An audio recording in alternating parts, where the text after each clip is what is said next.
Hi, folks. Welcome to Hitting the Mark with Harry and Mark. I'm your co host, Mark, and this is my co host, Harry. Hello.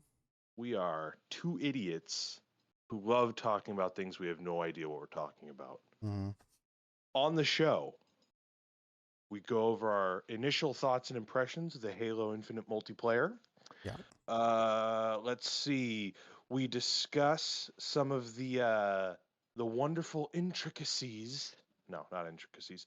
We discuss some of the things that we've been watching lately in regards to like Deathloop and a couple other mechanics that we've kind of just been, gushing over the week. Um, Funny stories. God, there's so much. We should change this to the Harry and Mark Variety Hour. Come on now. But first, the most important.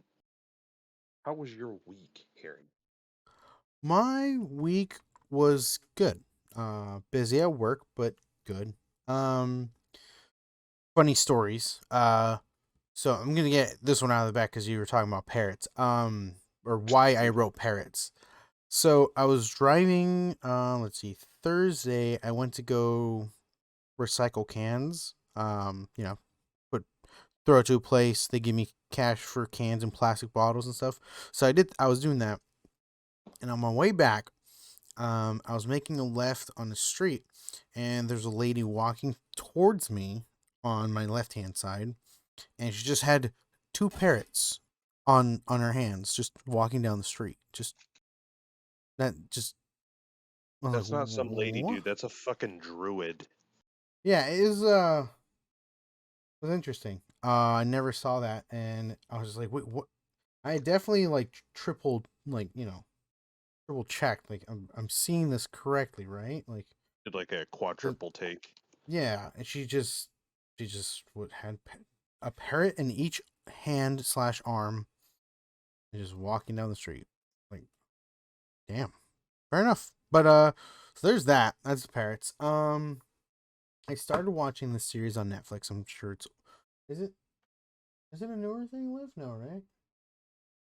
No. So it's been out for I think a couple years now. But Mhm. um, so it's funny because I don't remember any of this. This was in the 80s, so mid 80s. But I don't Mhm. remember hearing anything about it before. I think we asked a few people and they're like, "Nope, never heard about it." um and it's about, spoiler alert, it's about a cult, like, they don't call themselves a cult, right? The whole Why? thing, right? Yeah. Cult thingy, and they basically try to establish themselves in like northeastern Oregon, and like the people there obviously didn't want them there. So then there's this huge like law battle between the cult people and the basically the people who live around them, and there's like this Mhm. huge law thing, and then they slowly start like doing things where like they're kind of taking over towns and shit, and it's so weird. And yeah, well, I'm on episode 4 of 6, and I it's weird that this actually happened. Like I don't know. It's just weird. Like I don't remember anybody talking about this. I don't know how long it really lasted. And all that stuff. So I'm still episode 4 of 6, so I still don't know the conclusion of everything. But some weird shit happens. You know, it's a mixture of like it's a mixture of like the cult being weird, and then the government being the government, in Mhm. the sense of like, oh, we don't like you, so we're not gonna let you, you know Progress. progress, because like, we can do these things but you can't because we don't want you to, kind of thing. Mhm. But like the cult's doing weird shady shit too, and it's like, okay, so in my viewpoint at this point of episode 4 of 6, they're both at fault. you know Okay. it's like it's yeah, like the locals, right?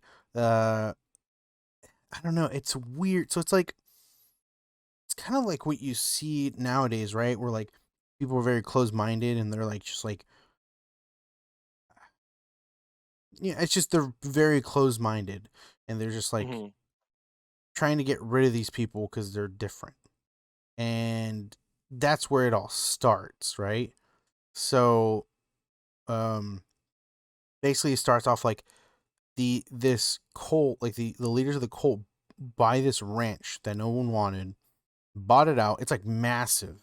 And they start building a town because they're like, we want an area like a town just for us, where we can do what we want. And then I guess the locals were like, whoa, whoa, whoa, whoa, whoa. What are you trying to do there? And then, like, Hmm. apparently, like, they're like, quote unquote, rituals, like, are like weird. So, like, the locals are like, whoa, we don't want any of that around here. So, they purposely try to stop them from, like, being able to build a town there for themselves. Okay. And so then the cult leaders are like, well, what the fuck? Like, fuck that. So then they like start buying out they start buying out the local town and like have like citizens there. And so then when they vote for things, they're like the majority of the people. So then they start taking over the town and so on and so forth. Um, Brainworms. yeah.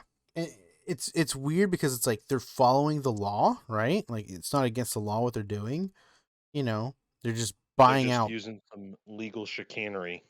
Exactly. But then like the government's like, whoa, whoa, whoa, whoa, like no, like you can't do that. We're not gonna let you vote. Kind of bullshit. It's weird. Once it's done, I may do a follow up, but depending on how the conclusion is, like if it's very like I don't know how to explain it. Like if it doesn't like end well in the sense of like I'm like, whoa, that was a good series. Like I'm not I don't feel like I'm gonna talk about it. But if it's like, whoa, that was a good series, I might talk about it. We'll see, right? Hmm. But that's Wild Wild Country. It's on Wild Wild Netflix. Country. I'll give it a look. Yeah.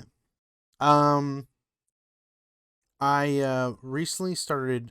So I go to my friend's house, Peter, right, and play. I play games at his place. And he recently showed me this game called Skater XL. Oh Um, God. so I don't know if Very, you've ever played very any no. I don't know if you've ever played any skateboarding games before. Uh, Like, I was one of those kids who was invited to other people's place and just watched them play, okay, and then like when everyone was bored, then I got to play.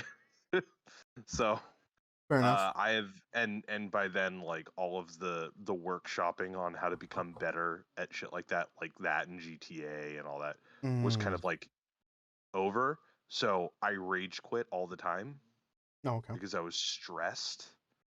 because people can be dicks. Hmm. I believe it. Yeah. So that's my 2 cents.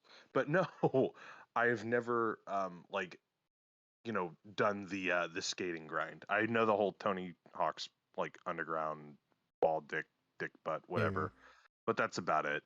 Okay. So Tony Hawk's Pro Skater is more like arcadey. It's like you can jump like hell super high up in the air. You can do all these crazy combos, and that's what Tony Hawk is based off of, right?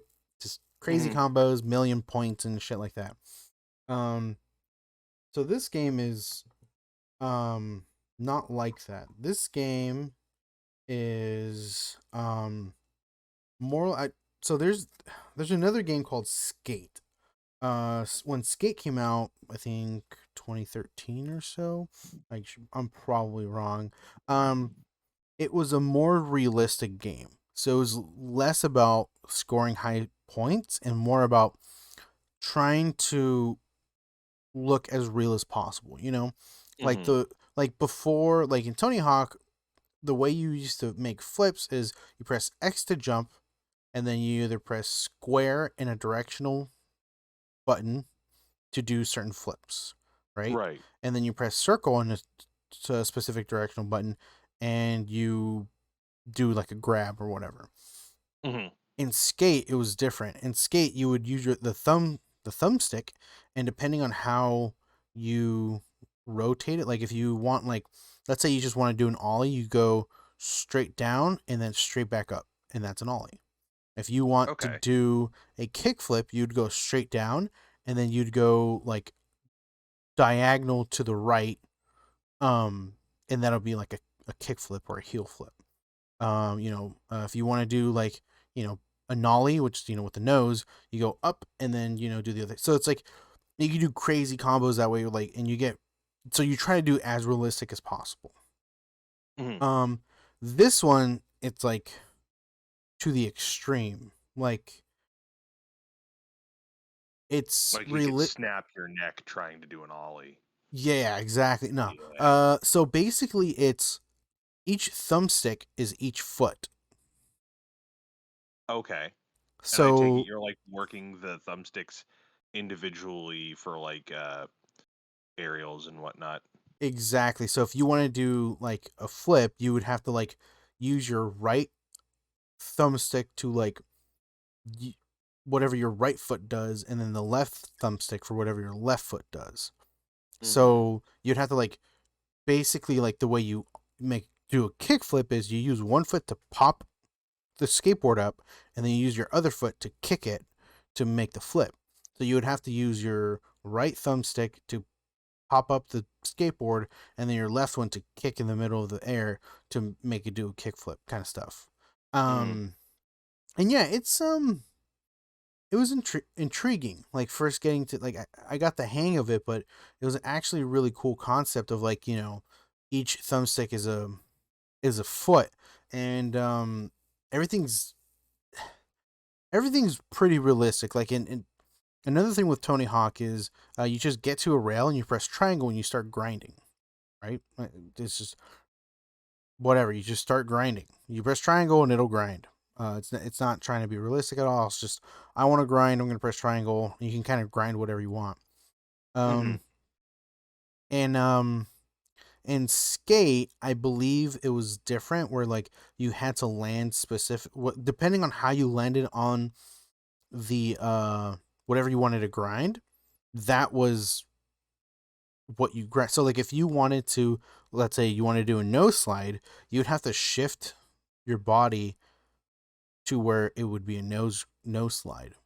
I feel Um, like this shit is way too technical for like a fucking two analog stick control system. yeah, so it it is. But once you get the hang of it, it gets like, I wasn't able to do stuff, but Peter was able to do it pretty well. Like, he was able to do what is called lines, where like you, like, skate around, you do a flip, and then maybe you grind something, and then you do another flip. It's like a progression of certain moves. Yeah. There He was able to do it just fine. I was the one struggling. But yeah, I just wanted to bring it up because it was basically it's a simulator, and I Okay. think and it did a really good job. It's funny, it's still in beta. Um, so Oh, I'm so kind this is a newer game. yes. So it's called Okay. Skater XL, and I'm I intrigued. screwed myself there. I was No, talking about Tony Hawk Underground, and I was like, oh, fucking, this must be an old ass game. Nope. no. But yeah, I'm intrigued to see what else comes out with that game, because I like it so far. I don't know if I'm willing to pay. I think it's like 20 or $30 or something like that. Hmm. And I wasn't. I was like, I'm not willing to invest that much money into a a game like this. You know, just because I don't play a lot of skating games. I've played some here and there, but like Yeah. I never got super into it. Um, but another game that I'm actually really liking, I just beat it. I'm just going for the rest of the trophies. It's called Concrete Genie. Um, Concrete Genie. yeah, I misspelled it on the chat, but Concrete Genie. Basically, it's you're a kid, and you just start painting on walls. Like, you get this special brush, and you paint on walls. Oh, You make characters, and they like do I stuff think for I know you. the one you're talking about. Yeah, like basically PlayStation Plus gave it out for free. I don't know when, but random month, and I just had it there, and I was kind of looking for like easy trophies, like, oh, what's an easy game to beat and get platinum for, that I already own. I'm not gonna buy anything. And that one popped up. I was like, oh, okay, cool, I'll try it out, and it actually turned out pretty cool. It's short. I think it took me maybe 5 hours to beat the whole game, maybe less. And I got like the majority of the I think I have like 70 something percent of the trophies already. Um, God damn, dude, you're a well, fucking machine. it depends on the game. Some games, basically, the majority of their trophies are just like, just play the story and you'll get like 90% of the trophies, kind of stuff. Yeah. Which this one basically was. It was like, make your first painting kind of thing, or like do the play this, like if you play the story, you get like, I think like 30 or 35% of the trophies just by playing the story. And then the all the other ones are kind of just like simple stuff, like um you know, draw a character with horns kind of stuff, like really basic stuff. So it's Hmm. not that difficult to get. I think that's why this was on the list, cuz yeah, I'm I think I can platinum it in like another 2 hours of gameplay, maybe, probably less. Um but it was cool. It was interesting. I enjoyed myself playing it. I'm glad I didn't pay for it. Um but for free, I thought it was good. I'll give it a 7 out of 8. A 5 out of 7. Give it a 5 out of 7. You duped me. You duped me. I thought I was gonna be the one to make the silly joke, but you beat me to it. You bastard. Yeah. There's only Uh, one moderately funny person on this show, and guess what? Sorry. It's you now. No. Um, yeah, Conquer Genie. That was a fun game. And that's been my week. I've done all this my week. You know how like the previous weeks I have not been able to say anything. Just I can't think of anything. It's been a I know. normal Now week. you're just a font of information. Now I'm just writing down what happened throughout my week so I can remember. Because interesting things happen. I just don't recall at the moment we sit down and start talking, Hmm. or we talk about it either on Tuesdays or Fridays. So basically, when we game, we talk about stuff, and then I just I kind of like crumble it up in my brain and throw it out like my ear, because I'm like, I already talked to Mark about it. Boo, you know. Done. Yeah. So that was my week. How about yourself? How has your week been? Fuck. I think I'm in your previous predicament Hee hee. where it's like, other than the shit that I'm doing with you, my fucking week is fucking dog shit. Mm. I'm getting some time in with my lady, and I'll never complain about that. Of But course. like nothing particularly of individual interest. Other than like, I did the Halo multiplayer with you and a couple of our friends. I didn't paint this week. I Oh. was so unaccomplished. Mm. Fucking I've said this before, but there's always that point where like you're painting and Yes. you're like, maybe I should like go online and look for some help on how to do this thing that I'm trying to do. And then Mm. you see this dude and he fucking like does it in half the time in a video, a well edited video, mind you, but a Right. video nonetheless. And like it looks great and he adds all these fucking extra techniques and it just kind of like kills your self esteem on how to do it. Yeah. So yeah, I'm battling that right now. I am gonna paint tomorrow as a mandate so I can get it done because I do feel I can finish what I'm trying to finish this weekend. I just need Okay. to blow through my insecurity and arrive at the finish line. Because the thing about being a perfectionist is you're not perfect at anything. You're not even good at anything. You know why? Mm. because perfectionists don't start things because they're worried about the quality of their work, which they should, because it sucks.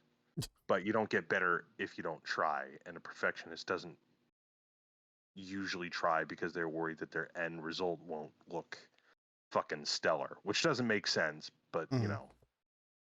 Anyway, that's the shit brick house that I'm in. I've Nice. also been I don't know if I mentioned this last week, but I've been watching The Witcher in preparation for next month's second season with my Oh, old okay. man. Yeah.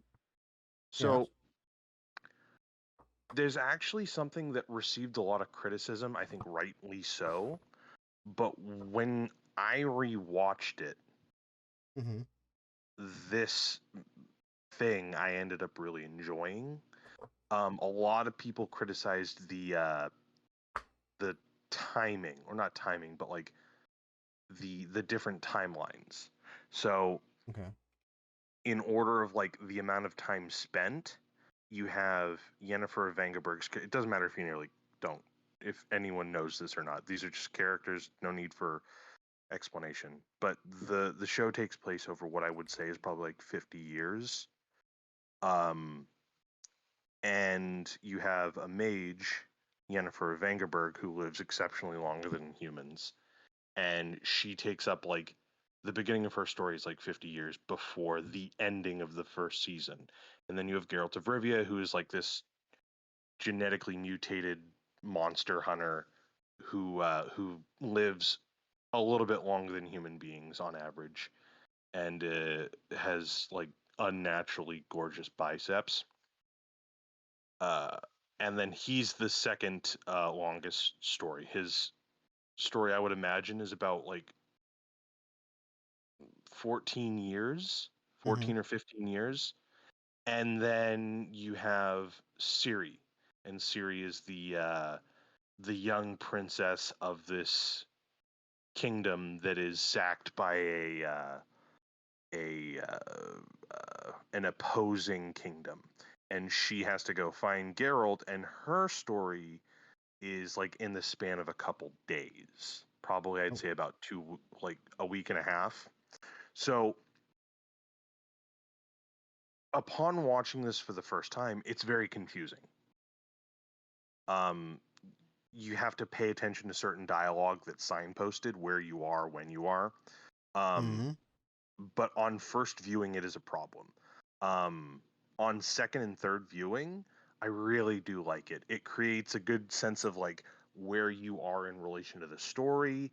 Um, and it's something that I enjoyed the more I just kind of expected it, which I thought was a little disappointing because I think it's important to hook and keep your viewers the first viewing. If you can get them in a, multiple viewings, it's great. But for a first viewing, it's not very friendly. For a second Oh. viewing, if you're paying attention to it, it's actually really, I think, fulfilling because Okay. it's like, oh, um, so let's take the second episode. The second episode, Geralt is tasked to hunt down a fawn who's fucking stealing food.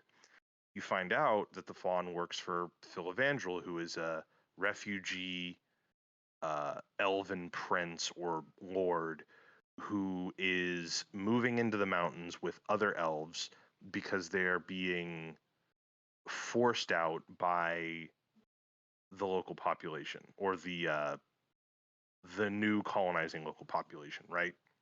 Right.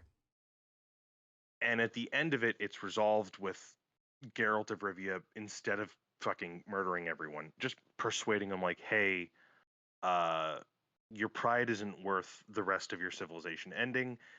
Retreat somewhere else, build up your forces, and just kind of like fight back. Mm-hmm. You don't have to worry about it right now. Just consolidate your efforts and just try building something for yourself with the time that you have. And then, um, without meeting this character again in the same episode with Ciri, which is about 13, 14 years later, we hear that Phil Evangel has gained power, and he's, causing some issues for some of the local areas, and he's kind of pushing Mm, out a bit, and he's a bit okay. of a force. And then Ciri's mother, called Calanthe, who is the Lion of Sintra, the kingdom that they reside in, she's signposted a lot. She appears in the first, third, whatever. She appears in a couple episodes, and her Mm, name is also used. In midway through Yennefer's story, we hear of an upstart queen who is, like, she's a firebrand. She's taking over, like, the area, and she's kind of got an iron will. And then in Geralt's time, we see her, and she's like this, 30s, 40-year-old woman. She's strong, a little vicious and whatnot and so forth. And then with Ciri's story, spoiler alert, she's dead. And we hear about, kind of like the context of what she's done.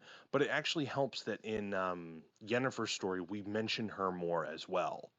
So we mention, like, some of her battles, her upstarts, and all that kind of stuff. So it's it's fun when you see it and you're expecting it and you're trying to analyze it. I would imagine it's not a particularly, uh, it has some kinks that need to be worked out if we're talking from, like, watching it from a second or third time. yeah. But I mean, watching it for a first time, because again, Okay. I think the point of it needs to be, if you're trying to signpost while still creating a little bit of lore and world building, you need to do it in a way that's accessible to people. Which, again, like, it's not that big of an issue because, you know it's there and you can hear it. It's just dialogue that I think people aren't trained to see or focus on. Hmm. But Okay. anyway, yeah. Since I know it, and since you catch it probably in, like, the second or third episode, you're Mm, more inclined to see it. You just don't want to go back and watch it again. So you wait a year and a half and watch it with your old man, and then you're like, oh shit, that was actually kind of cool. right. So yeah, That's good. watching that, looking forward to the next season. Uh, fuck. What else? God damn it. I'm so boring, Harry. I'm so boring. That's Oh yeah, okay. I mentioned a little while ago I will be starting a Storm of Swords. I haven't started yet just because fucking life and all that shit. Hmm. Yeah, but that's pretty much it. Okay. Nice and relaxing week. Nothing wrong Relaxing. with Who the fuck have you been talking to? it. Fucking It's bastard. fine. I'm glad you're having a fucking relaxing ass week. Nope. Yeah, yeah, whatever. I was I so today I worked by myself because people called in um and no one wanted to help out to work for a couple hours overtime. So I was Mhm. by myself and I dropped a giant dumpster in a compactor. So that took about 2 hours to take out by myself. I hope you weren't compacted in the attempt. No, I had my That's pops come pleasant. by. I had Good. my pops You're come by here. and help me out. Which Nice. you would think, wait, but Harry, you're working. My dad used to work at the property I work at now, and he actually works next door. So I just kind of picked him up on my golf cart, and he was like, "All right, Harry, this is what we're gonna do." And he was like, "Don't worry, we've done this plenty of times." I was like, "Oh, We've done okay. this before. I don't feel that bad." So Oh, we so were able to good. take it out though. My My problem. my my favorite instance Hmm. of shit like that is exactly what you're talking about. It's like, oh man, I fucked up. I'm in so much trouble, and then, like, you have that long walk where you're like, oh, I gotta fess up. It's the right Yeah, thing to do, and like, I don't fucking worry about it. No big deal. yeah. Everyone does it. Everyone does it occasionally. So yeah, um, that was a thing that happened. I completely forgot about. I think because Yeah, because my dad was kind of like, "Oh yeah, we do it all the time." So my problem was I didn't come to him sooner because I was Right. like, okay, so I was trying to figure out what I can do. I was like, all right, I can do this, I can do that. I got some rope, I got a golf cart. Like I can do this, I can do this, and I did not have it, not at all, not whatsoever. Um, but it turned out to be okay. Good. Um, Good. so yeah, that. So we have things to talk about. Okay. Um, Did we want to did we want to do Halo or do we want to do What If? Haha. Surprise oh, mother well, not surprise, I talked about it in the opening. But surprise motherfuckers, I finished it. I all right. Well, finished What If. And I'm mad because you were because unavailable on the day that I forced myself it's true. to watch 2.5 hours of What If at once. It's true. I I was was ready. I mad. was psyched. I wanted to get back Was into the Thursday, and you were just like, "Fuck you, those were the literal words out of my mouth. verbatim, verbatim." Oh well, No, since it's here, yeah. Tell what are your thoughts on what if? What were your thoughts? I liked it. It was fun. There were a lot of bits that I really enjoyed. I don't know if I Mm-hmm. would have gone in all of the directions that they went in, but I did enjoy it. I really did. You and I talked yesterday about w- what our favorite episodes were. I Yeah. think I'm gonna copy and paste a bit what I Okay. said yesterday. Um, I'm gonna go out and say that I think just as an episode for being like fun, Yeah. if tonally a little all over the place, I think the entire series was pretty all over the place tonally. You'll have like fucking Thor partying the galaxy to death, and Yeah. then you'll fucking have Doctor Strange like killing the woman of his dreams a million times over again until he becomes like a monster. Um the zombie episode I think is my favorite. I think the zombie episode is probably everyone's favorite, like Yeah. Mine hands too. down. Um but I'm going to remove that from the lot because as fun as I think it is, I also think it's probably the most superfluous, the most Mm. unnecessary to the overall story. Yeah. Um my two favorites are Doctor Strange. What if Doctor Strange loses his heart instead of his hands or something like that? Mm-hmm. And the what if Killmonger saved Tony episode. Right. Um, Mm. so I'm going to get into that first. I don't really have too much to say. The time machine episode for Doctor Strange has pretty much been done like a million times over. Yeah. What would you do if you could try to save the woman you love? And there's nothing that you can do, so you know obsession becomes Doctor Strange. Doctor Strange's main thing. Brief sum up. uh, the Doctor Strange episode that we're talking about, instead of losing his hands, he takes, what's her name, Rachel or Yeah. Rachel. Christine? Is it Rachel? I'm pretty sure. Is it Rachel? I can't remember the name for the life of me. I'm sorry. Um, that character dies in a car accident instead of Doctor Strange losing his hands. He pretty much goes through the same like strokes as the original Doctor Strange, or the Doctor Strange that we know in the MCU. Except somewhere along the line he fractures into two different Doctor Stranges, the one that we know, uh, and another one that has learned the dark arts of God, what's it called? Cagliostro.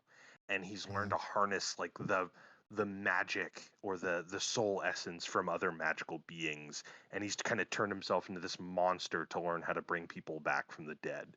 Because what ends up happening, or what's going on in the beginning, is Strange keeps trying to rewind time to bring Christine, but we're just going to go with Christine, okay?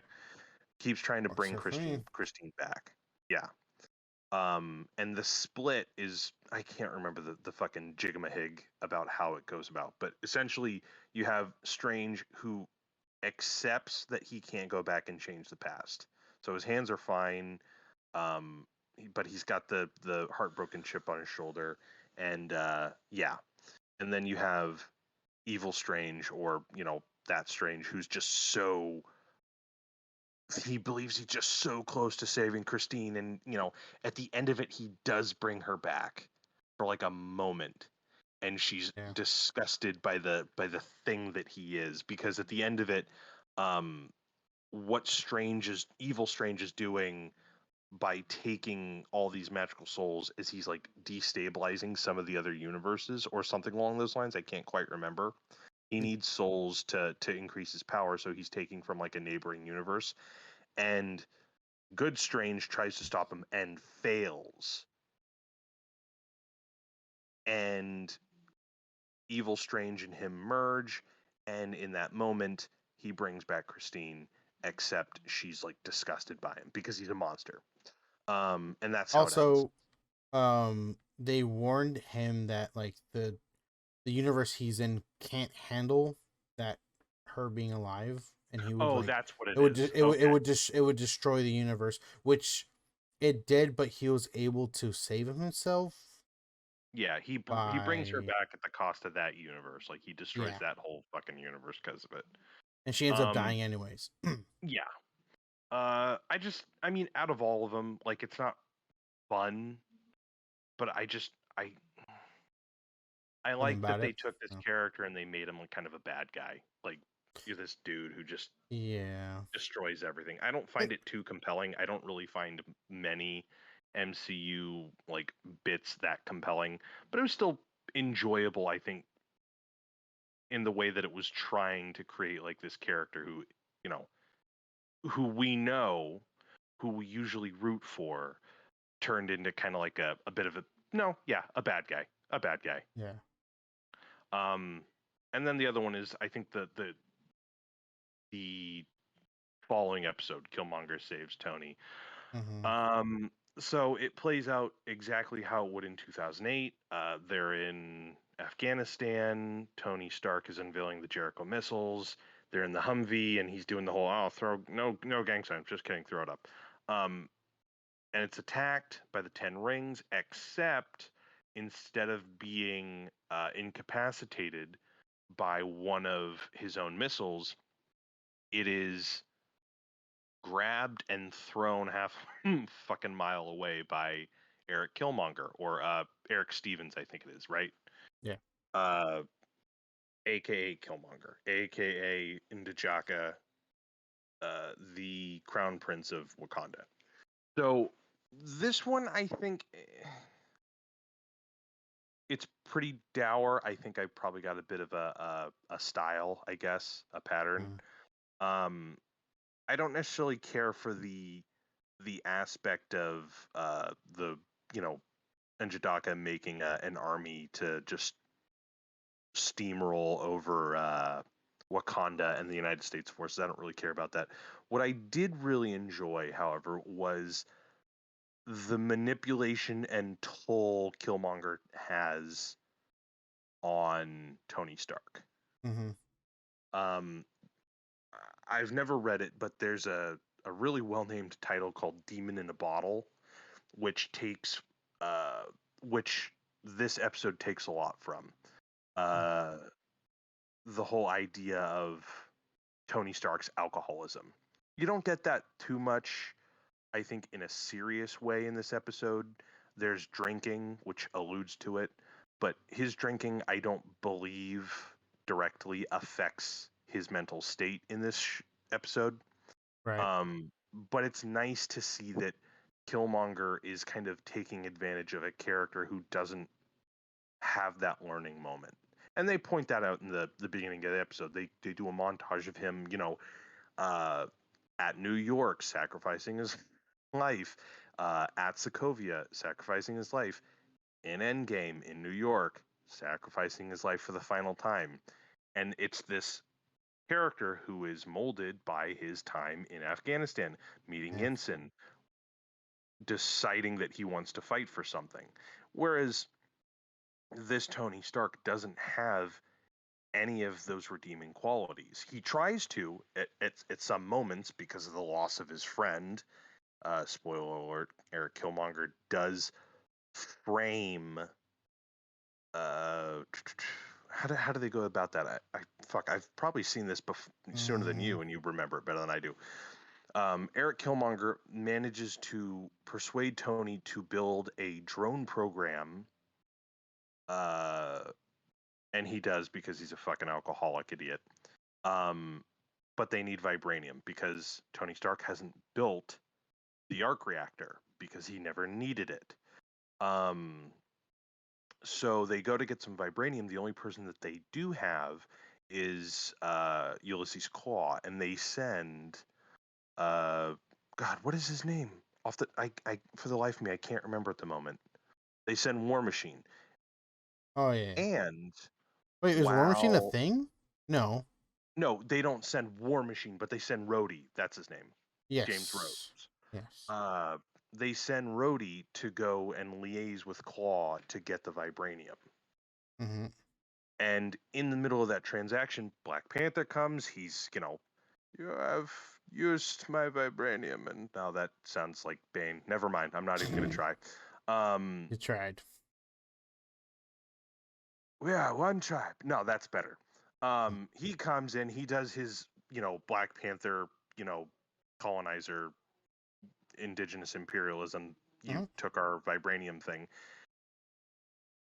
Killmonger had planned this, kills both Rhodey and Black Panther, planning that, staging it as an event that could escalate tensions between Wakanda and the United States. All this so that he could infiltrate Wakanda and become the ruler.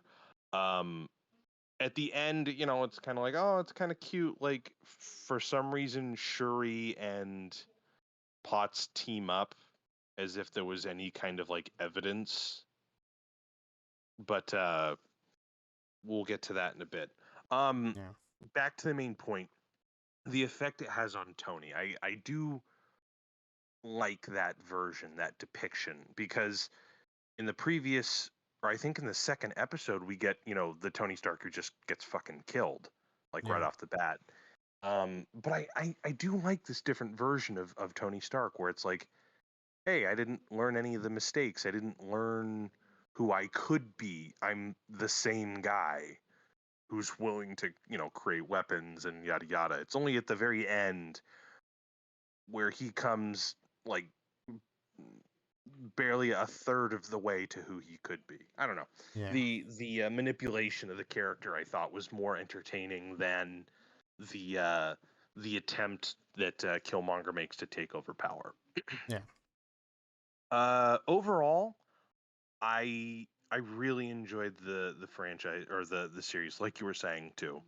Uh, the last two episodes uh, with Ultron taking over the stones, getting power over the multiverse, fighting the Watcher, and the ensuing fight with the Guardians of the Multiverse, I thought was really fun. Yeah. Um, I thought the plan that they had to kind of get the stones individually and doing kind of a bit of a back and forth like switcheroo was far more enjoyable than the Infinity War fight of just grabbing the gauntlet and doing like just punching stuff and Right. hypnotizing him. But I mean, again, they had time to think that through. You could explain that within the context of the movie and the show. Uh, but yeah, I thought that was a really fun bit with all those characters. I do think, I really do think that the Sakaar, Stark, and Gamora episode probably would have been more enjoyable to watch with what they were trying to go with instead of Marvel Zombies. Mm-hmm. That should have been the substitute episode. The episode that Thanos Gamora or Armored Gamora comes from, because there are. So let's see. There's the first episode which involves Captain Carter. The second episode, which we get to in just a moment, that it has no real bearing on the series. The third episode, Harry, which one is that? I'm dependent on you, Harry. Harry. Fuck, are you serious? God damn it. I don't know, man. I don't pay Doesn't attention to that matter. stuff. Oh, no, Wait, Space wait. T'Challa. Yes. Space T'Challa, and then what is it? Doctor Strange, Doctor then Killmonger, Strange. then Party Thor, Yeah. then God, what is the fucking the fight between the Watcher and Ultron, and then Yeah. the final battle. So we have Killmonger who takes over Wakanda. We have Gamora from an episode that I think should have been in the show. Mm-hmm. Uh, Captain Carter, uh, Star T'Challa. We have Black Widow from the universe that gets taken over by the original Ultron, or the Ultron from that universe. Mm-hmm. Party Thor, and the Watcher. Oh, and Doctor Strange, Doctor Evil combined Right. Strange now, who's kind of got like a I feel so bad for myself for being a terrible person kind of thing. They all kind of do their thing, and Razumit has their way into defeating Ultron, and then of course Killmonger's the guy to take the stone. He's like, we can do whatever the fuck we want. We could bring back our worlds that were destroyed, and they're the Watcher's like, no, I've already fucked up enough. I'm not letting you do that. Yeah. And Strange traps him, and Strange's penance for destroying one in universe is to ensure that uh, Killmonger doesn't destroy another one. So he traps him for all eternity. He pulls an Ugin. Mm-hmm. Yep, on Nicol Bolas. Can't believe I'm making that reference, but whatever. So the second episode is the Hank Pym murdering the fuck out of the Avengers, causing Loki to invade because of the death of Thor, right? Yeah. So we find out that Natasha Romanoff, who is in the final battle from the Ultron universe that has been destroyed, is now given that universe to exist in. Natasha Romanoff dies in that episode. She's the last Avengers character to die. And no, hold on. Ultron Natasha pleads with the Watcher to give her something new because she's in a dead universe. And, it's not quite fair because everyone gets to be in a fairly, static universe where nothing is legitimately changed. Yeah. So she gets to go back. I thought that was fine. It was a nice, happy ending for a Black Widow, where of course, she dies in Endgame, and I feel like this is an attempt to be like, hey, let's give some solace to this Black Widow, which I thought Yeah. was nice. You and I were talking about how it would be like, oh well, they just brought back the character and no character stays dead. I'm not too up in arms about it just because it's like Mm-hmm. I don't think the What If franchise Yeah. is going to have any bearing on the MCU. Like, of course they use characters from the MCU. They Yes. say it's connected. You're going to have voice actors who are, playing their respective parts, like Clint or Strange or so on and so forth. But I honestly don't think we're ever going to get like some kind of on-screen mention. I really don't.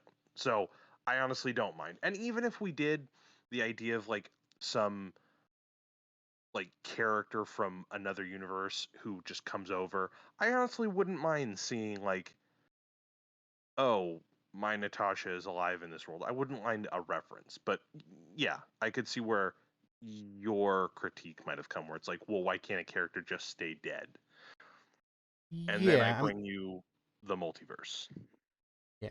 Like that was my thing with Loki, right? Before it came out, I was kind of Yeah, like, Look, and he's just stay dead. So I'm still waiting to see what happens with that. We'll But see. I with feel. the I mean, I, I the thing the I feel like one of the issues that I take is a lot of people are going to take issue with like, oh, I'm tired of the character, but I don't have a problem with the character. It shouldn't be the anger at the character or the property because it's the property. You don't get angry at the uh, the, the tool. You get angry at the fact that it's made poorly by the company, right? So it's like yeah. people keep saying like, oh man, they just keep remaking Loki, and I feel like the apprehension comes at the expense of the character and not like the people like pushing to continue making money off of the character because they're popular, right? Yeah. Right. Because it's like I'll always watch something enjoyable with Loki, and Tom Hiddleston seems to love the performance and he's great at it. But it's like, yeah, I'm there. There's some exhaustion there, and I feel like that should be taken into consideration. Hmm. Yeah. Yeah. So, but yeah, if I could, I actually, Yes. in place of the zombie episode, I do think the Stark Sakaar episode would have been interesting, an interesting comparison or Mm, replacement, because out of all the characters, we actually get to know that Gamora the least. yeah. Uh, the only bit we get is the beginning of the last episode Hmm. when the Watcher enlists the help of all these people, and Yeah. the only thing that we see of that specific instance is him going to that universe where Stark and Gamora are hiring Eitri to create an Infinity Gauntlet to Mm, possibly defend themselves from other entities. And Stark seems to have some kind of like makeshift Hulkbuster armor, and Gamora seems to have uh, armor on or Thor's armor. yeah. And on top of that, it's said that she's the only one in that universe, or she's the one in that universe to have killed Thanos. Yeah. So I think like that's an interesting hook. If they do like a Mm, what if season two, that needs to be the first episode, yeah. and that'll be supremely disappointing if it isn't. Yeah. Yeah, I didn't even think about if there would be a season two, but it's. I think they're cool, like little unit. Like it's cool that they tied Yeah. them all in, but like even if like even before where it was just little episodes here and there, of just random things that could have happened, different Hmm. multiverses. I thought those Yeah, were cool. it's that's fun. It's fun looking in a different kaleidoscopic lens. You know, Yeah. like oh, what happened if fucking Spider-Man was left-handed and fucking Hitler takes over, you know. Yeah. The I think the funnest little reference is still the President Rogers bit. Yes. Yeah, that's always fun. I don't know. Fun stuff. Um let's see. We can I keep. still think as far as characters, I still like in terms of design, I really did like Captain Carter. It was Mm-hmm. fun seeing the civil not Civil War, the Winter Soldier stealth Mm, shield outfit. yeah. I know I've bitched about the American or the Union Jack flag on the uniform. I don't really know if there's a difference. Again, I'm an American, Yeah. and Americans do imperialism pretty pretty good, almost on par with the UK. So I don't know necessarily what the difference is between a shield with a couple rings of red and white and one star versus like a shield that has the literal Union Jack on it, if there is any difference. But it just still something that I just was like, huh, kind of odd. But anyway, Uh, I loved the outfit. I loved it even in the animation. I think Peggy's still my favorite because I feel like they gave her more to work with. There was a lot of conflict that I thought would have been really cool between Killmonger and Space T'Challa or Star T'Challa that yeah. they didn't really tap into. Um, I'm gonna be honest. I fucking hated Ultron's voice actor, Yeah, I mean, I was hoping for forgot that dude's name, but James yeah. Spade. Yeah, yeah, Oh yeah. yeah, no, I fucking love James Spade. Yeah. He was the only genuinely good thing in Age of Ultron. I think his motion capture work was good. Mhm. Say what you will about like giving Ultron like a movable mouth, but like still a great performance Yeah. and so like weirdly charming. But Mhm.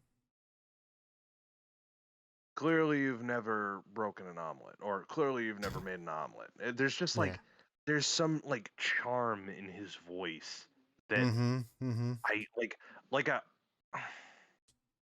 I feel like if they had explored the character a bit more, I feel like Spade could have given him a bit more like sociopathy. But Mm. like, I still really love what they did with the performance. Yeah. Now, let me rephrase what I had previously said. I don't hate the voice actor. He adds a great deal of menace to the performance, but I Mm. feel like he was directed to solely have that kind of menace. I don't think it's his fault Right. that the character is voiced in that kind of mannerism. For Right. anyone interested, not that they necessarily would be, but for anyone wondering what I mean, is the character has like a very like monotone, threatening like demeanor. Like, oh, you think you could have gotten beaten me in thumb war? I am the thumb. Or like, fucking there's just like no ounce of charm or like uh, you know, uh menace to him in the 2014 sense, Yeah. the Age of Ultron sense. It's all like poorly directed, bad guy sounding, which I thought was really disappointing because part of what interested me uh, when seeing the concept art of Ultron with a cape and this giant javelin lance thing in Yeah. with all the Infinity Stones was the idea of either Spade or Spade adjacent like understudy or someone doing that voiceover. Because whoever did Natasha Romanoff in the show, Mhm. I thought was fucking great. Like I could not Mm. tell the difference in Yeah. some parts. Like in terms of delivery, in terms of tone, like pacing of the dialogue, like almost one for one a perfect like Black Widow, even if it wasn't Mhm. Scarlett Johansson. Um, but then like you get Ultron, and I think Ultron is the whoever voiced him. And again, I'm not pointing the blame at the voice actor, but like I do think the character is probably the most poorly directed in terms of voice acting. Mm. Fair enough. I didn't think about that, but yeah, I can get behind that. Yes, I sound like I have a pine cone in my nostrils, and I'm gonna cleanse the universes. Uh-huh. He sounds like Hank Hill if Hank Hill was auditioning for voiceover work. Bobby, go. But yeah, fucking, they managed to get so many people to do these voices, and I thought Yeah. I would have thought I would have wagered they could have gotten James Spade or fucking James Spade or whatever the fuck his name is, Stargate guy or Wolf Yeah. guy. I would have wagered they could have gotten him to do the voice again because Yeah. his I'm not kidding. His performance was one of my favorite fucking parts in the original the second movie. I mean, Yeah. just so much ease in his like villainy, and he's not even a great villain. He's not even written that well.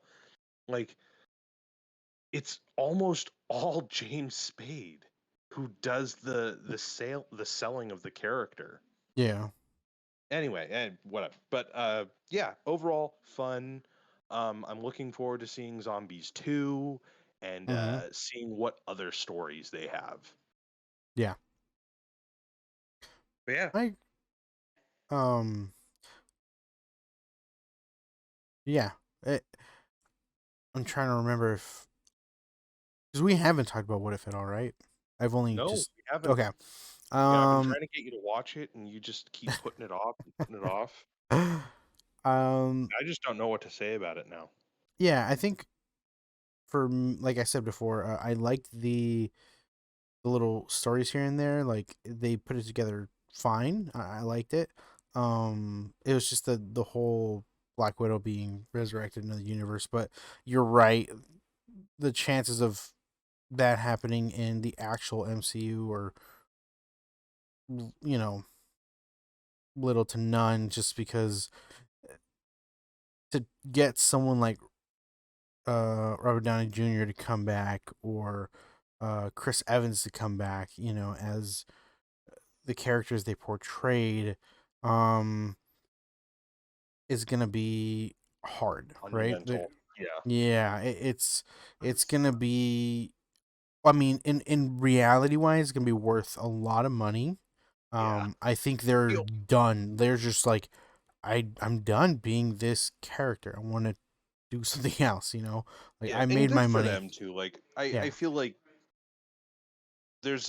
I think there's a line personally. I Mm-hmm. don't want to see people do these parts forever. I would love because it's like, yeah, sure, it's fun, but I mean, I don't I don't think they should be like contracted people doing this for like 10 years at a time, which is what Robert Downey Jr. did. Right. So, Yeah. So yeah, I don't think it's gonna happen, but it's still. I would say that's the one thing that bugged me, but again, I also believe that it won't be happening. yeah. Um, there's just too many stories that need to be told, with new characters that they're not going to focus on old characters being brought back. Yeah. I honestly think at the end of the franchise, if there is, and I really do hope that they've envisioned like the An light at the end ending, of the tunnel for this yeah. franchise. But I honestly think the end of the franchise is just gonna be like X-Men and Fantastic Four stuff. Like them doing some like Mm-hmm. Avengers West Coast or West Coast Avengers and like some other minor stuff. Yeah, I can But see I that. really hope that's more or less the That's end it. point. Yeah. Some kind of like, second or third generation Avengers characters, X-Men, Fantastic Four against Galactus. That's really should Yeah. be it. Yeah. That is like the moment where you just like, okay, we can't do anything past this. We can't. We really can't. Don't make me. Mm-hmm. Yeah, I can mind that. Moving on, we got so let's stay in film. Um, do we want to talk about the most recent Spider-Man trailer? Yeah, sure. Let's go at it. Okay. Basically, um, it looks like, well, obviously they show more villains, right? They Mhm. kind of confirm more villains. Um, and also, um, Spider-Man basically going at it against Doctor Strange for what it looks like Yeah, I think in a from some way. of the leaked stuff, uh they mention uh okay, so from some of the leaked stuff they mention uh Peter Parker seems to have a bit of a guilty conscience about the not Sinister Six coming into this universe and being imprisoned because they there's a line in the trailer that says, "Oh, they're trying to escape death and all that," and Strange seems to either want to imprison them forever or send them back to their universe where they're going to die. Hmm. Um, I don't know how much this is valid. Again, it's like, Reddit hearsay and other YouTube shenanigans. But that seems to be some of what's introduced. There's a bit of a crisis of conscience on Peter's part, and it doesn't entirely look like Doc Ock is going to be a complete villain, Yeah. Yeah, I noticed that which too. I think could be interesting. Mm-hmm. Because So there go ahead. are, like, for example, Sandman kind of like wants to be a good guy at the end too. Um, Hmm. and then obviously Doc Ock like helps Peter, destroy that thing at the end of the Yeah, movie. So the perpetual energy device. yeah, so Yeah, it's I so I that I can see maybe some of the villains being like, "Hey, I'm not trying to be a bad guy right here," you know. yeah. So But keep I in don't know. mind, I wonder if these are the ones that we know directly from the universes that they've been in, because Right, Electro isn't the same Electro. right. Yeah, doesn't seem Jamie like it. Foxx is in a completely different getup. He's more comic accurate, yellow with a little Mm, bit of green. Um, you know, the idea is something is going on with Doctor Octopus. Some of his armor seems to be changing in real time. yeah. So we don't know if his existence in another universe is changing, or Mm, if he was ever the exact octopus from Spider-Man 2, right. which, I think could be interesting. You could open up way more if the characters aren't one-to-one versions of themselves from other movies. Yeah. Because I Okay. can guarantee you, fucking the Amazing Spider-Man Electro is not an enjoyable Electro. And Jamie Foxx Mm, is a particularly enjoyable actor, and seeing him yeah. branch out and try a different performance again would be really interesting. Fair enough. But yeah, they seem to be straying a little bit from the removing the memory from anyone and that choice of living a double life kind of thing, and Mm, more into the hey, get excited because you're gonna see all the villains from other movies and get excited about that. I feel like the right. trailer was more concerned with like, let's show you less of what like we can show you and more of what we can do to hype it up with nostalgia, Yeah. which I thought was a little disappointing. I thought the first trailer really tried to nail home the idea of Peter trying to live multiple lives, which, let's be honest, MCU is never going to do like a poor Spider-Man. Spider-Man is never in the MCU ever going to be like poor. He's never going to have to worry about like working a job and being Spider-Man, which, Right. as goofy as they are, the Raimi Spider-Mans actually really tried to do. Yeah. And they didn't really do it with the Amazing Spider-Man, but it was still something that like they addressed. And this one, it's like, oh, okay, he's a kid. He just doesn't get any privacy. Like, okay, whatever. He's still financially like taken care of in every conceivable way whatsoever, or at least he'll never have to worry about it. And that like average hero dilemma, I think, is compelling, and I feel it's a little disappointing that it's not in the movie. But Yeah. yeah, so anyway, back on point. Um, God, what the fuck was I saying? Harry, god damn it. You made me go off. You let me go off on a Yep. ramble, I was a distracted. rigmarole. But yeah, I'm interested. I want to see what they do, why these characters are kind of copied and pasted, because I would really like to have seen, my opinion. I would have liked Yeah. these characters organically within the same universe built up instead of like, hey, let's copy and paste from another dimension. Yeah. I think the multiverse stuff is it's tricky if you're only concerned with introducing characters, you know, for entertainment value instead of like, well, is there something actually going on with the multiverse and is that having any actual effect on the story or the Mm, characters, you know? right. But yeah, that's just I've been noticing the more and more I talk about things that I would like in the MCU, the more and more I realize that I don't think Disney will ever make these stories because I don't think they're really I feel like I'm saying something and inflating my idea of the story to sound better. I don't, because it's like MCU has this method, this template. Like you're never going to get a specific kind of story or characters or writing because of the golden medium, right? Where it's like Yeah. we have appealed to the perfect amount of audience, PG-13, CGI laden, funny every 5 seconds, and that's the formula. It's never going to get broken. You're never going to get a movie that is not like that, which is kind of sucky, but nonetheless, because it's like Endgame was supposed to be like this big, like serious thing, and the more you think about it, that shit was just as funny as every other MCU movie. But Mm-hmm.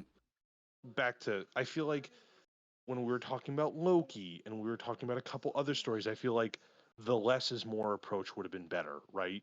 But it needed to contribute to the overall story, so it had to have like this universe ending thing or this like grand let's shake up the status quo thing or something big instead of just focusing on the characters. And like we were talking about a little while ago, man, what if we like had a superhero movie with uh like the internet age and like Yeah. social networking. And I said I think the only way to do that really well is through the eyes of a nobody. Like Yeah. I think the only way that you could do that would be through the eyes of like a bugle a daily bugle character, right? Like you have them, they're Mm-hmm. they're an investigator, and social media like wraps you up and turns you into something that you might not be or projects you as something that you might not be. And like the third act of the movie would be just our main character meeting one of these superheroes and being disappointed or shocked by how they are not who they are on the social media front and how that affects that person, Yeah. right? But that'll never get made because it's like, where's the action? Where's like the gigantic amounts of CGI? Where's the comedy necessarily? Because ultimately you're talking about like a character who is less of a person and more of a symbol. And at the end of the movie, you're realizing that this person who has a billion different opinions about, or who is the subject of millions of billions of different opinions, is finally met. And we realize that they are a human being, right? It's just more intimate. It's smaller. You don't need CGI. You don't need a gigantic action set piece.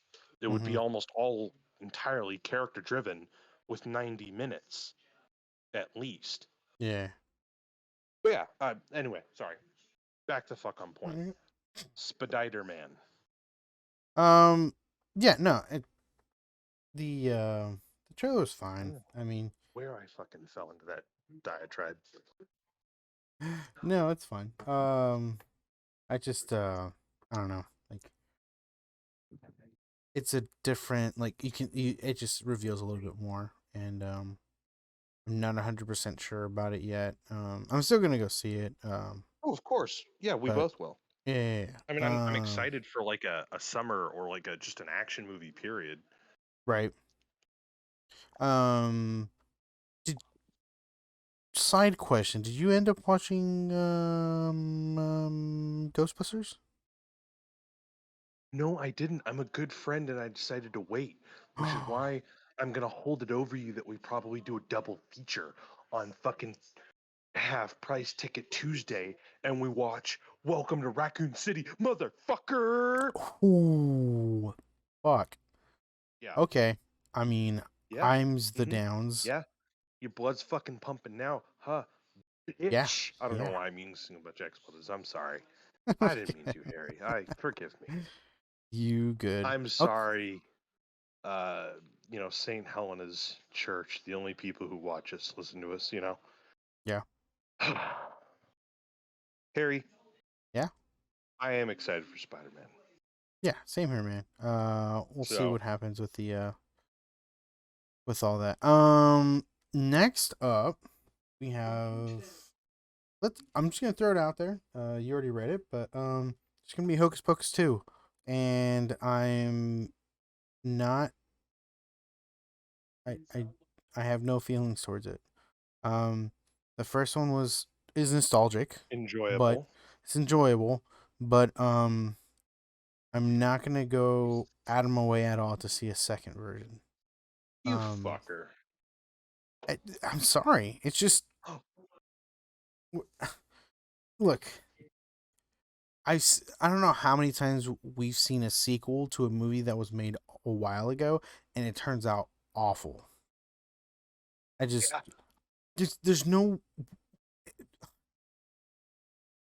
there's nothing there.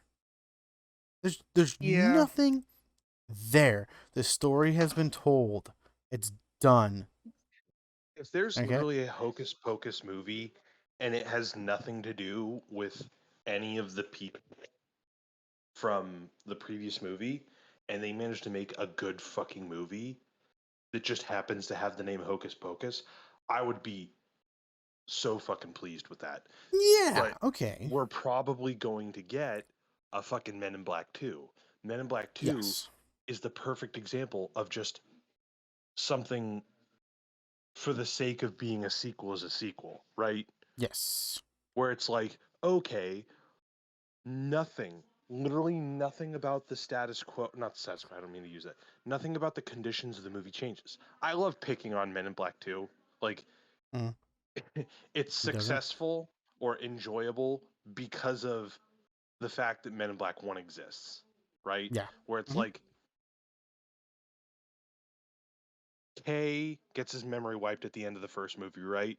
Yep. And J and L become partners, and he kind of becomes, a part of the system, and he kind of learns the ropes, right? Second Hmm. movie, you're like, cool, we're gonna get, J and L, and they're gonna do a new adventure, and you're gonna kind of get further into the universe and the intricacies. Nope, no, no. L's gone. They bring K back, and the goofy amateur partner and the gruff asshole like partner that form. No, we have to keep that. We have to keep that.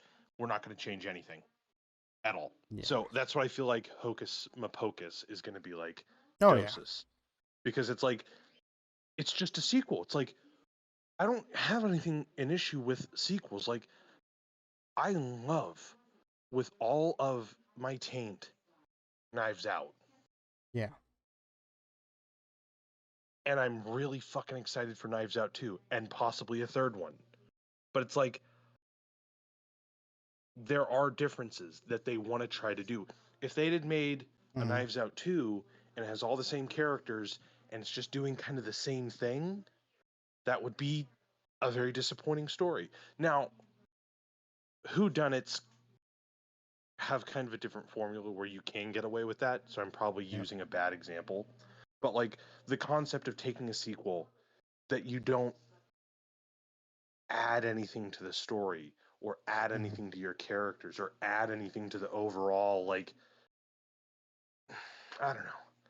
Yeah. I hear Hocus Pocus 2 and I feel less, oh cool, we're gonna get more Hocus Pocus, and like, oh, like who thought this up? Yeah. Like Like I'll no be one interested to asked see. for it. Yeah. Yeah, I like Hocus Pocus. It's fun.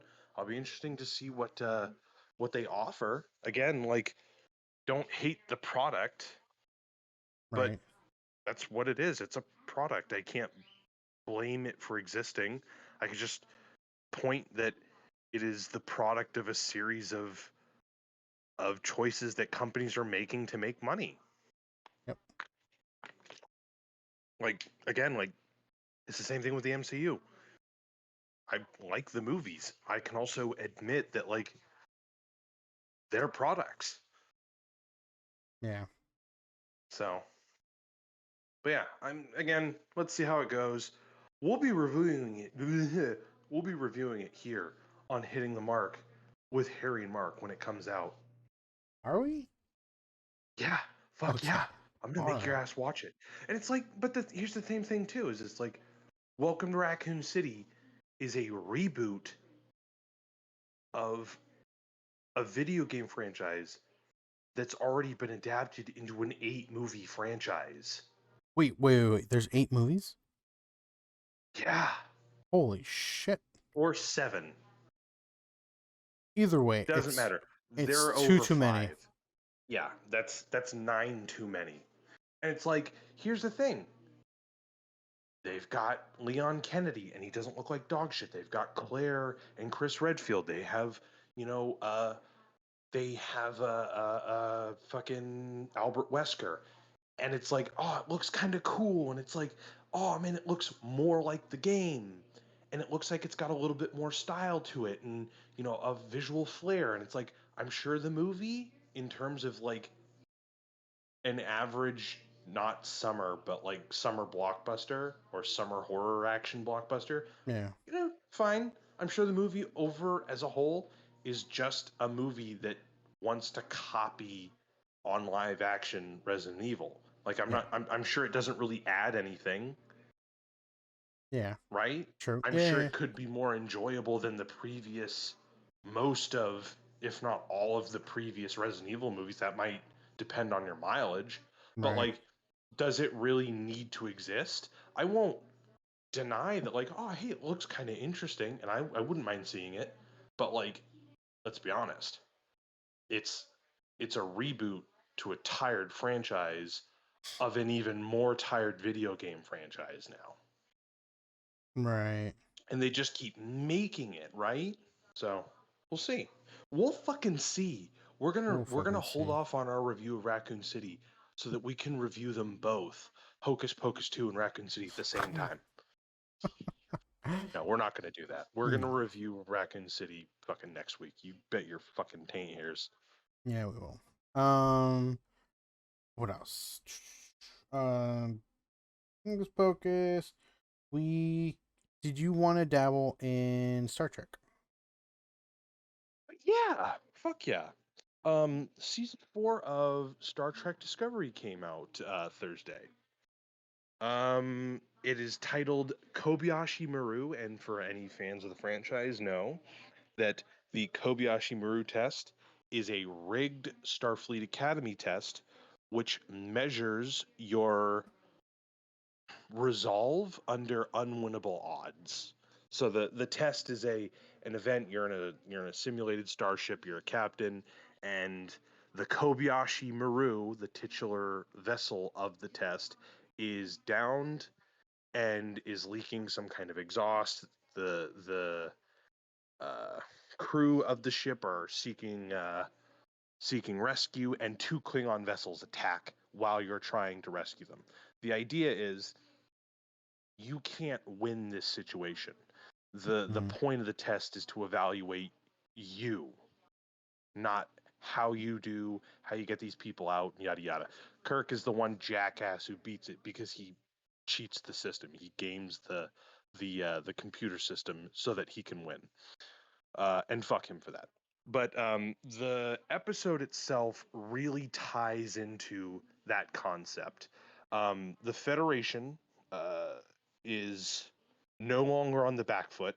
They are starting to share some of the dilithium that they've recovered, and they're trying to branch out and re-extend some of the relationships with client planets in the hopes of rebuilding stability.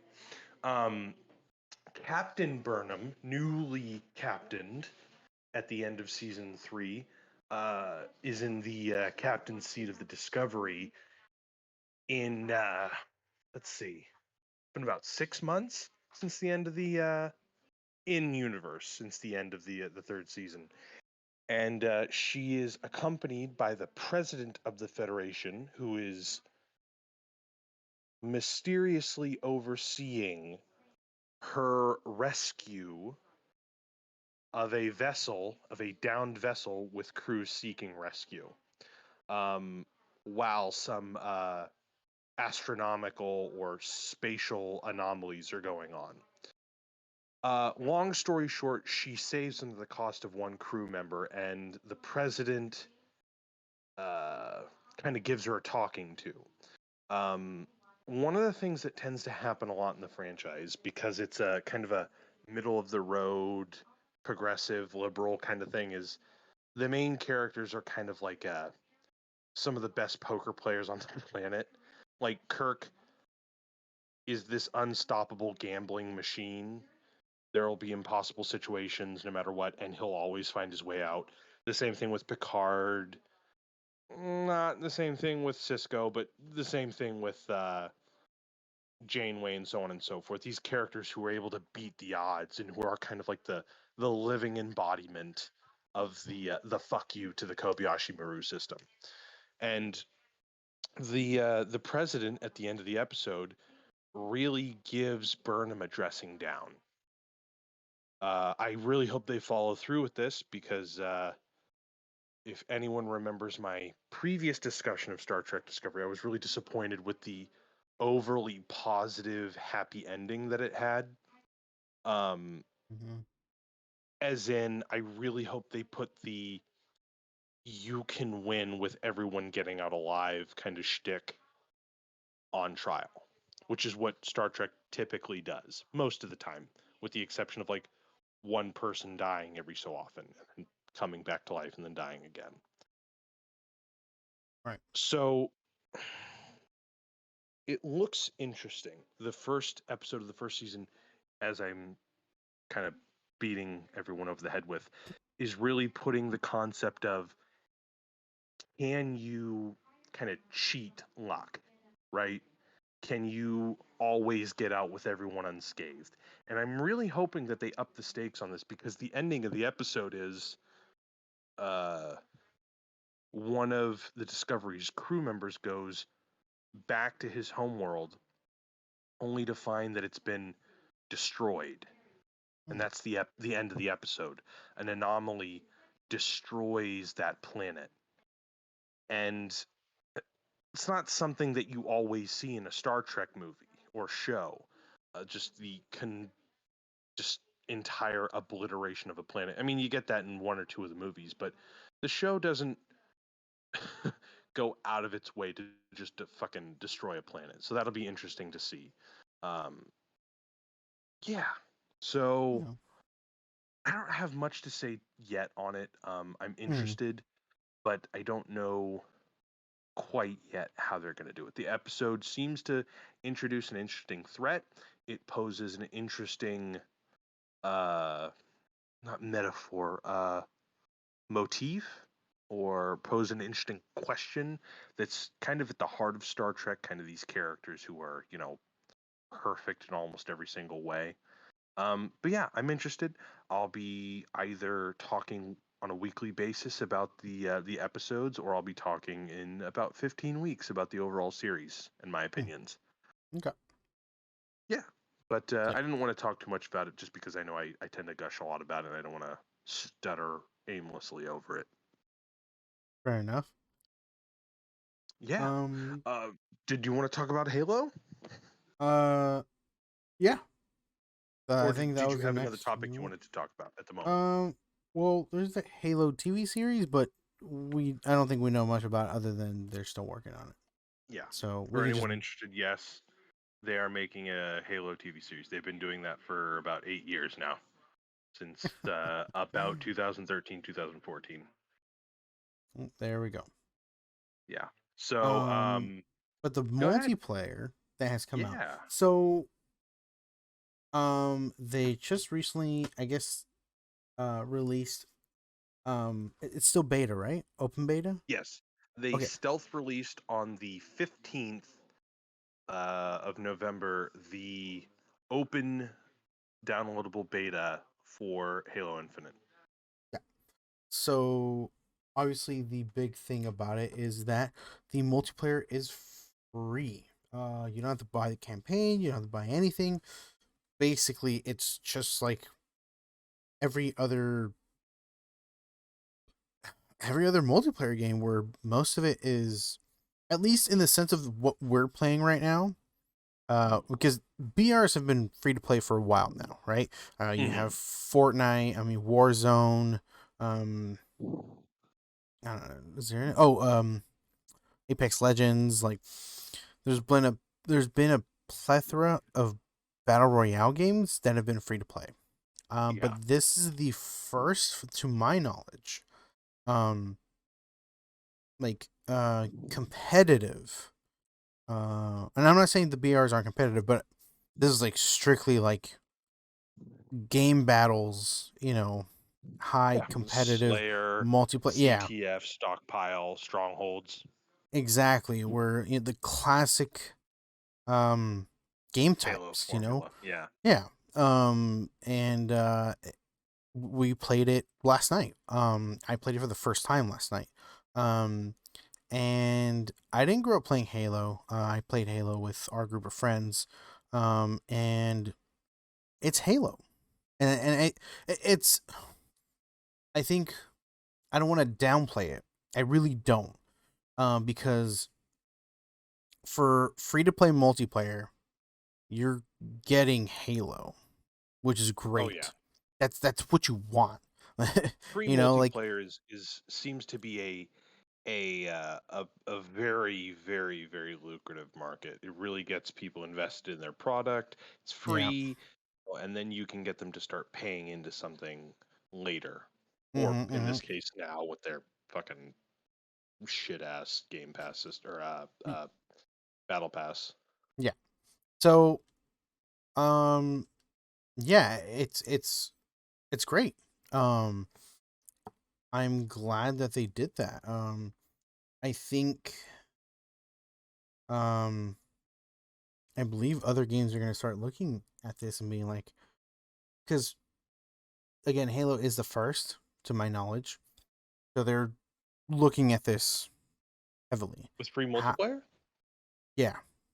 No, well, there's been Warzone and there's been PUBG and stuff like that. Well, And I meant like with game types that they're releasing. Like I said, like there are BRs that are out, oh right, right? But BR is a specific game type that is oh, you're talking about like a full fledged game with a campaign and other releasable stuff, and then they release the multiplayer portion first before the campaign. I meant just the like the way this multiplayer is, where it Uh huh. has capture the flag, Slayer, you can even custom make matches. Like Yeah. it's basically your normal multiplayer in a $60 game, but they just handed it out for free. Hmm. And a lot of other companies, Activision, EA, you name it, Epic, everyone's looking at it and saying, well, they're just looking at it. Whoa. Yeah, they're looking at what's happening with Halo and say, let's see what happens. Is this a formula that any game can go in and do, right? Right. Um, or is it only Halo that can do it, right? Um, I th- I think it's gonna work out for them. There's a lot of things that people can spend money on, right? Like if you want the campaign, which the campaign is kind of like what you're paying for, right? But Hmm. then at this point, it's like I'm gonna pay $60 for a story. Is the story worth $60, right? Because for the most Hmm. part, like when I used to pay $60 for Call of Duty, I paid $60 for the multiplayer, not the campaign. I can care less about the campaign, you know. Right. So like I bought it for the multiplayer. So here, Halo, uh, you know, uh, you know, again, I didn't grow up playing Halo, right? So Hmm. I can't for sure be like, hey, like, you know, we're like, people play Halo for the campaign. Like, I don't know. I would assume people play Halo for the multiplayer. At least, you know, Halo 2 and forward, right? Um, Hey, believe it or not, people have actually, I think, kind of like Titanfall. I think a significant portion of people also are get hyped for the campaign. yeah. And that's the thing. Like, I'm a newbie to Halo, so I'm not saying that. I'm coming from Call of Duty, right? And I'm a someone who's played only Call of Duty, heavily, and so um, I can see some people for sure playing only the campaign, or like really Yeah. stoked for the campaign. So I'm definitely not gonna put that down, right? Um, So I'll say that um I just want to see what happens because it's again, it's a first that I've seen where a big game like that just hands out the multiplayer for free. Um I'm glad they did because I got to play it, right? I don't Oh yeah. think I personally would have spent money on Halo because again, I didn't grow up Right. playing Halo, but maybe I'm willing to drop down on the season pass, I don't know, right? That's why it's free on Game Pass. The season pass? Get wrecked. No, Game Pass. The campaign. Xbox exclusive. This is true. I thought you were talking Yeah. about the season pass. I was No, like, the season pass is dog shit. Dog, dog. So one of what really bothers me with the copying all of the other, the battle pass is yeah, that there is a huge level of customizability, like yeah, a huge level of customizability for both Destiny hmm, and Call of Duty. right, Um, in my opinion, Halo's multiplayer system, I think, is probably best in something like Halo Reach or any of mm, the previous Halos, where it's like we're just cosmetically changing a couple pieces of armor. Halo has never been about modifying your guns. They have set firing types. Uh, there's never been any like fiddling with how a weapon behaves, which has limited it, I think, in my yeah, opinion, for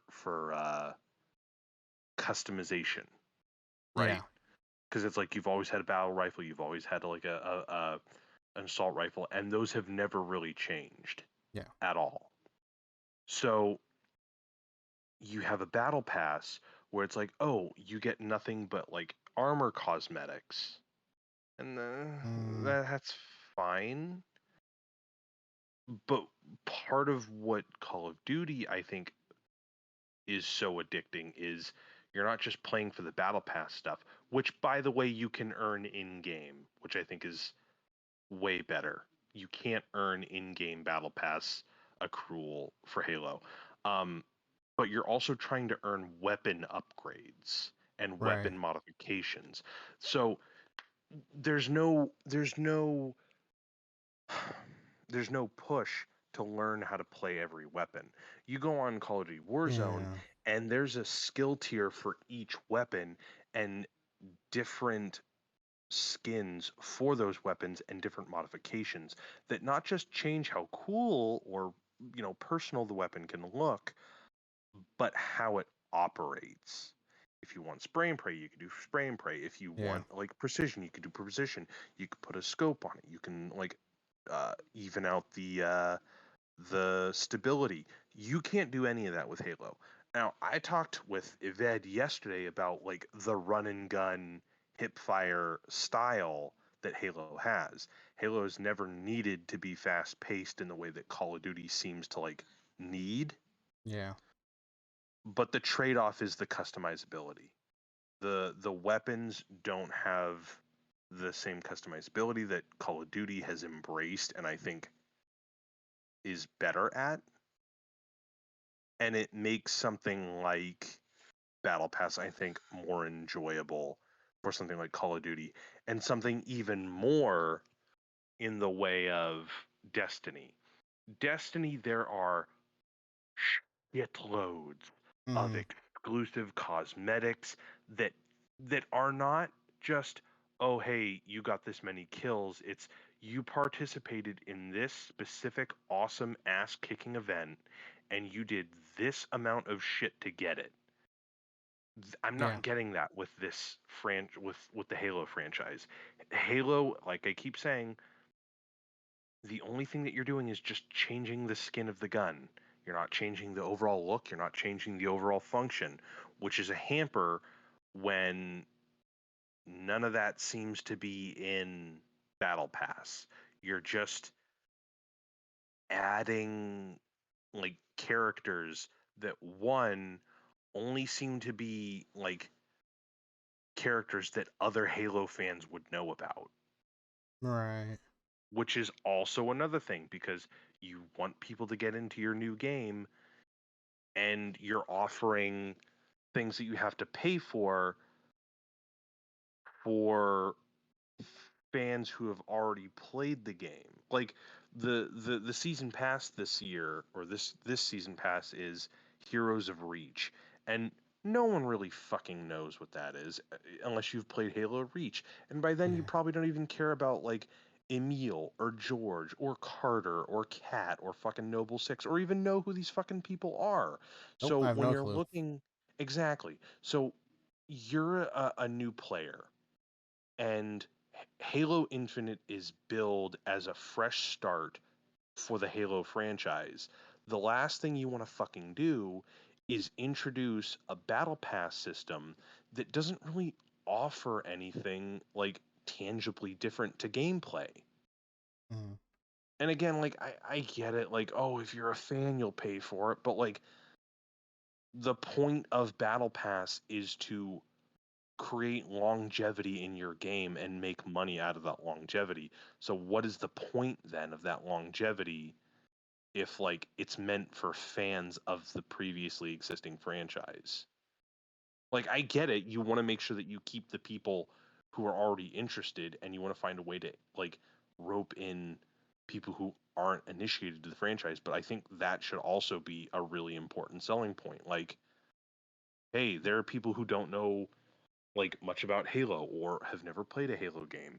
Maybe we try to do something.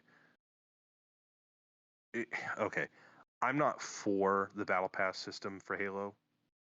I Eh, think Halo's been doing perfectly fucking fine on its own without it, Mm. and the weapon and armor customization works so much better when you don't have to pay for it. But like, Mm. if you are trying to introduce some longevity and milk money out of people, then you should probably do it in a way that like is more appealing to newer players, which is what they tried to do with Halo 4, Mm. Yeah. in my opinion.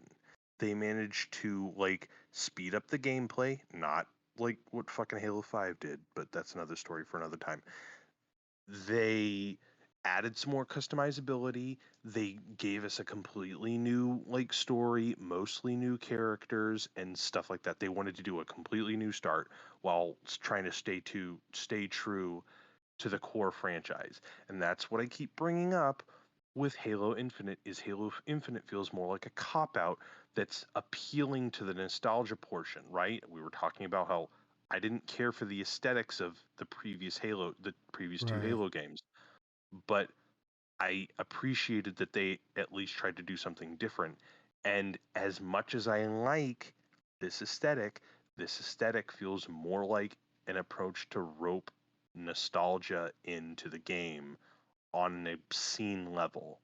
And it's a cop out to the people who had, a pretty consistent art style in these two games to Yeah. just like kind of throw them to the wayside and just, oh no, we're going to go completely back to the old look.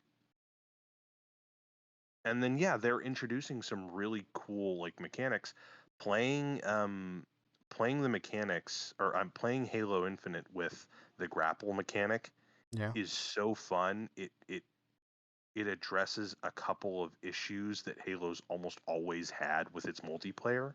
Um, it makes traversal so much fun. It's actually kind of interesting to see how that'll be introduced in the new Halo game or how fun that'll be. Um, but I can't help but feel that some of this is just like, let's bring Halo back without like really thinking of like what can we do for the Halo franchise instead of like Mm-hmm. what can the Halo franchise do for us to make it popular again, right? Right. So that was just an overall complaint. Multiplayer's fun. I'm always gonna love playing with you guys.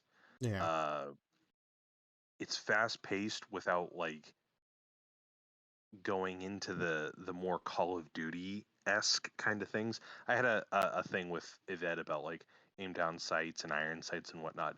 Um, Halo 5 did its own kind of iron sights with smart scope, where it's like, oh, Okay. you pull the left trigger and you aim down sights, or use iron sights. And I feel like it was not good, not good at all. Um, Halo Infinite seems to have like a semi smart scope where you just kind of zoom in more so than the original 3 games, but like not nearly the same way that they did in Halo 5, which is fine. It's negligible. So I feel like there's at least some of an attempt to go back to the original kind of slower paced gameplay of the original Halos, and that's always enjoyed. Um, I've always preferred that, I think, over Call of Duty. I've never been able to get used to the fast paced gameplay. Yeah. Very, very, very reflex driven. Whereas I think Halo with the slower gameplay, the lack of iron sights, or you know, Aim down sights. iron sights, yeah, uh, and what is it? And the introduction of shields, I think, it causes a little more tactical gameplay, or not tactical, not more tactical, but different tactics. Yeah. Yeah. But yeah, I can get behind. fun I stuff. mean, I'm like the reverse, right? Like I play Call of Duty. Like that's my game. So I'm used to the faster pace stuff. Um, but and I still can't get used to the like I'm like in Call of Duty when I spray like basically a full clip into someone, I'm upset, right? If I have to spray a full clip into someone and they're not dead, I'm not having a good time. Yeah, you Um have to do that in Halo. exactly, and that's what bothers me. What really bugs me is the whole shoot and then melee thing. And I know that's a tactic in Halo. That's a Halo staple. Yeah, so Gears of War does the same thing. Hmm. Basically there's a shoot and then melee tactic with the shotgun. This is Gears of War 2 fucking years ago, so it might be different in the newer Gears. But in Call of Duty there is melee, but um it's not like a I'm saying it's not a thing, but it is a thing. People purposely, go out of their way and you know, get like how to explain it? Like get a build where you all you do is melee. It's Hmm. annoying. Hands down, it's annoying. Yeah. Oh yeah. Um but like it's not like I don't know, like for me like I specifically have my melee at circle or sorry, I think it would be B. Hmm. Um and crouch as my analog stick, R3. Okay. Um I have it the other way around. yeah, so the reason why I do that is cuz in Call of Duty you're able to drop shot, which is go completely prone. Yeah. Get fucked, Harry. Yeah, you can't do so I'm in when it comes to first person shooters, I'm used to the analog stick being crouch. And I'm used to circle being melee. So if I Right. really need to melee, I have to drag my thumb all the way over to the circle Across. button. Yep. Yep. Um, and in Call of Duty, because it's more fast paced. Um, it's for me if I'm like remember the oh what was it time to kill the TTK right the time to kill in Call of Duty is way shorter. So if I see someone and they're about like maybe 5 to 10 yards away from me, I'm not gonna melee them. I'm gonna start shooting, and tactical wise, I'm gonna drop down to the floor because they're gonna be aiming in front of them. If I'm dropping down to the floor, they're gonna have to readjust their shots to hit me, right? So while I'm hitting in them, while I'm dropping to the floor, I know where they're at and I'm aiming at them, so I'm able to kill them by the time they even are able to readjust to me. Yeah, of course. Um, and that's only because the time to kill is really short. Halo is not that. Um, Nope. so when I try to melee and when I'm shooting and I try to melee, that full second of like letting go of my analog stick and pressing the B button um is what kills me. Mhm. Generally, I'm so close to winning the gunfight, and I'm like, okay, if I just hit them, I'll win. And I'm like running to them, and I'm about to press it, and then they do it to me first, and then I die. Um,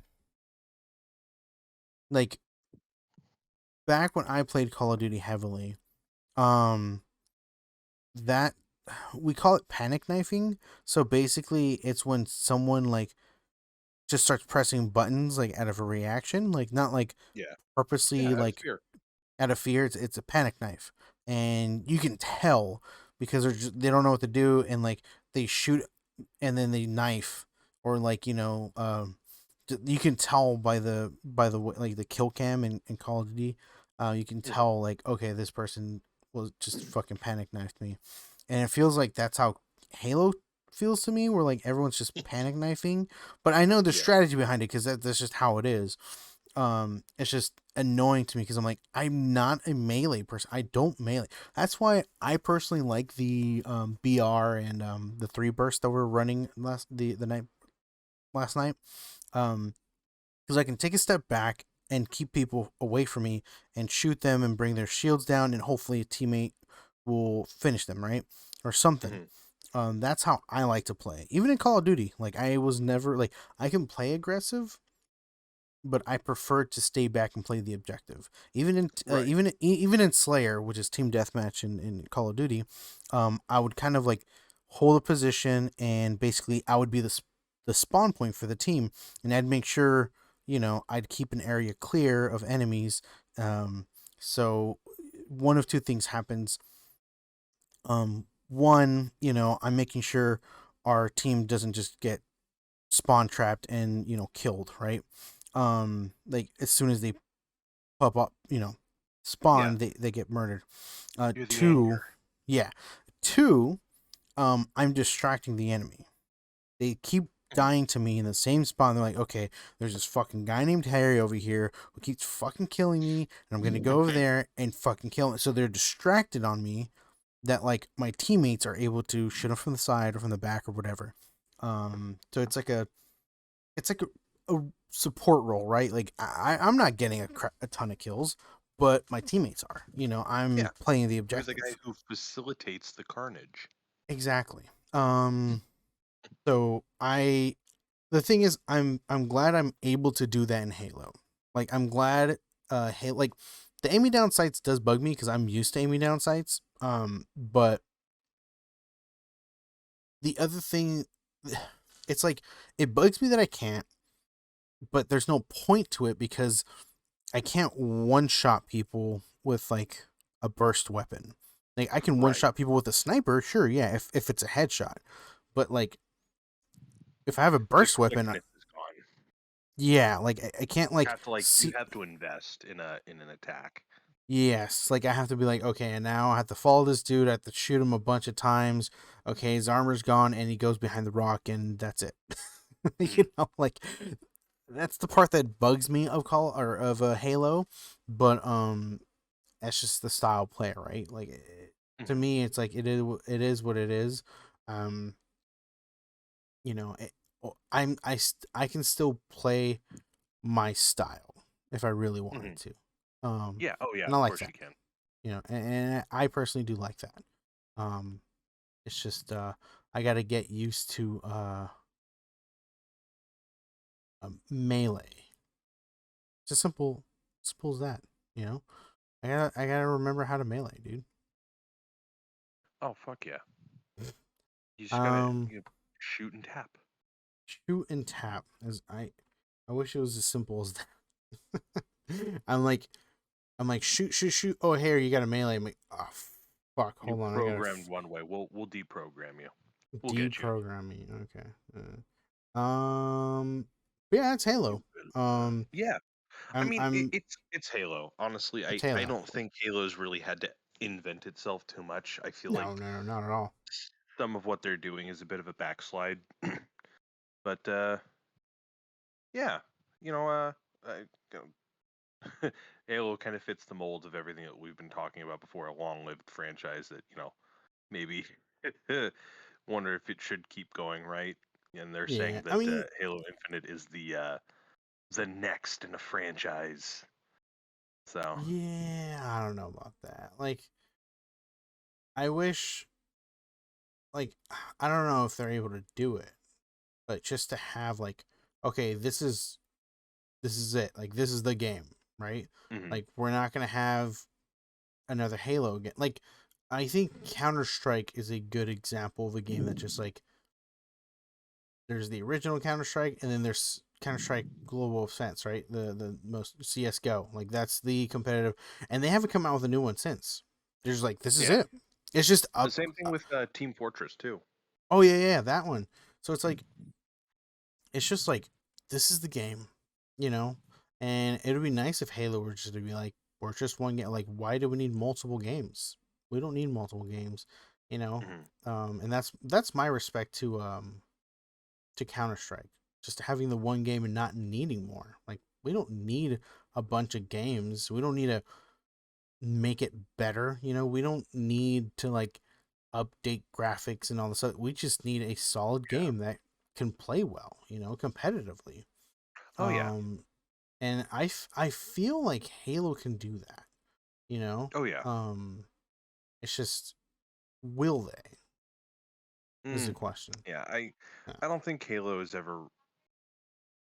I don't think so because it's not up to 343. It's up Yeah. to Microsoft how Yeah. many games they want it in their franchise.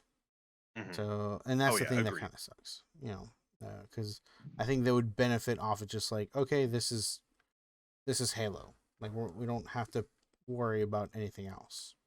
Hmm.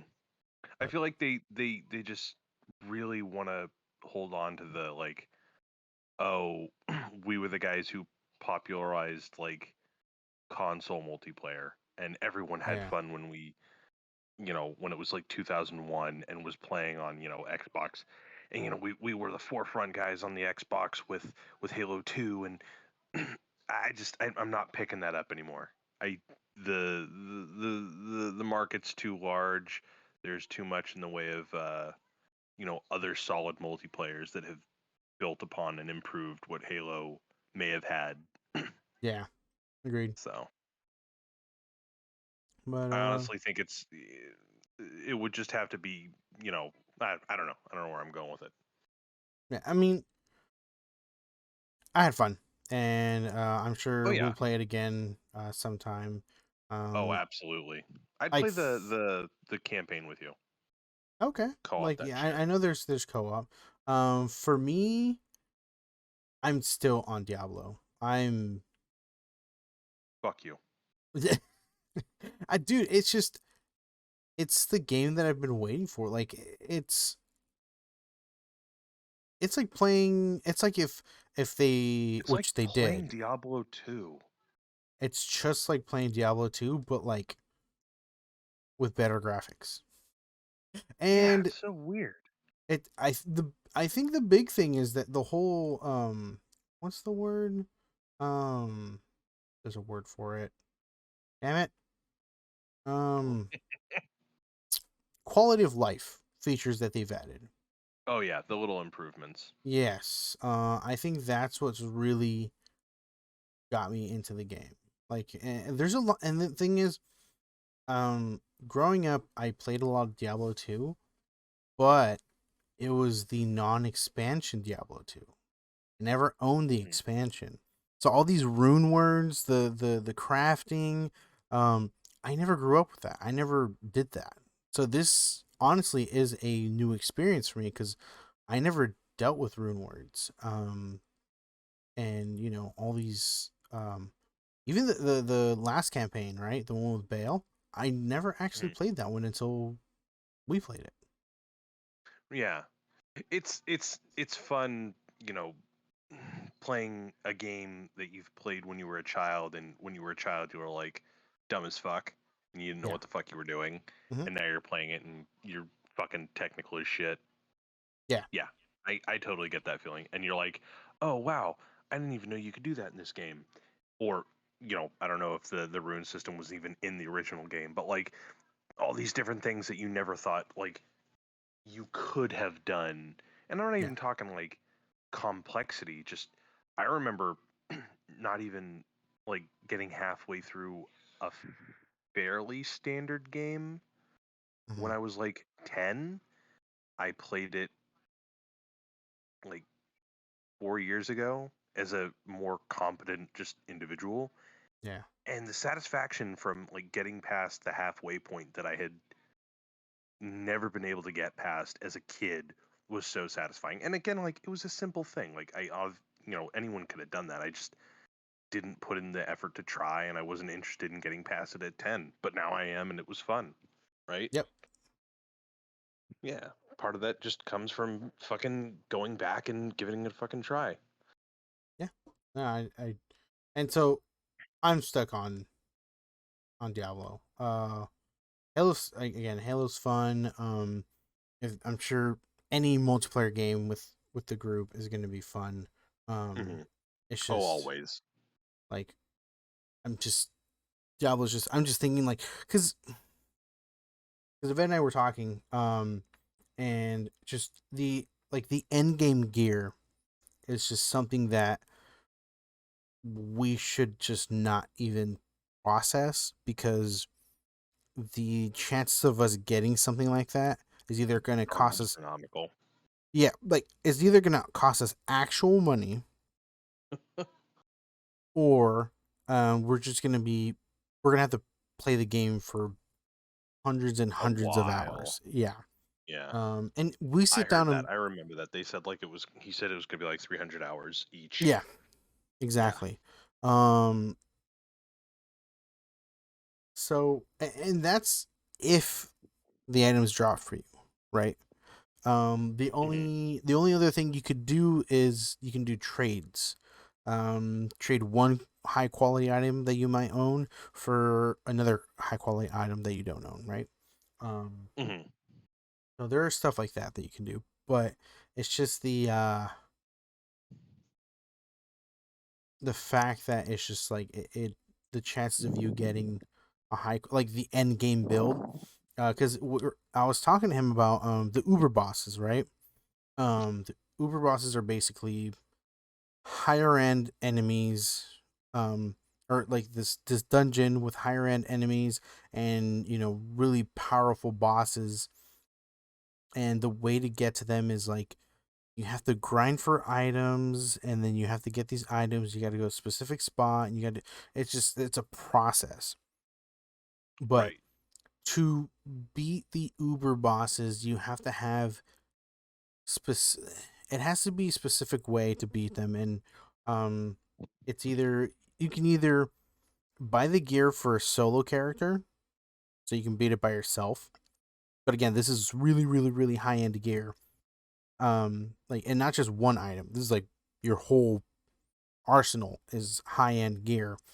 um or you have to go like you have to play as specific characters with specific abilities. So like Hmm. Evad was telling me, one person can be a barbarian, another person can be I think he was saying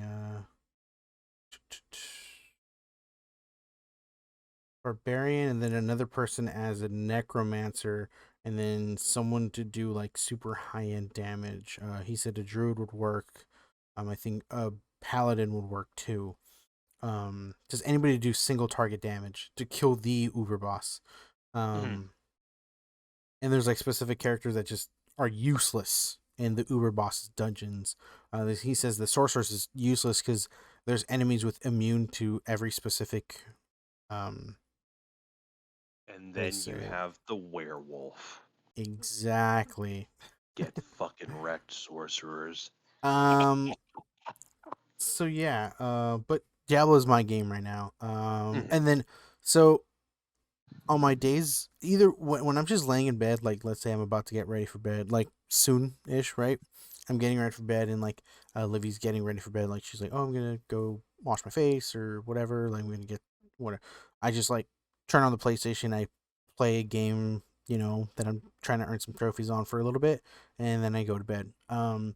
And also on my days off, like tomorrow and Mondays. Usually, those are like I literally like I try not to hop on my computer just for the fact of like I want to like really relax, like lay in bed, Mhm. not do anything as much as possible.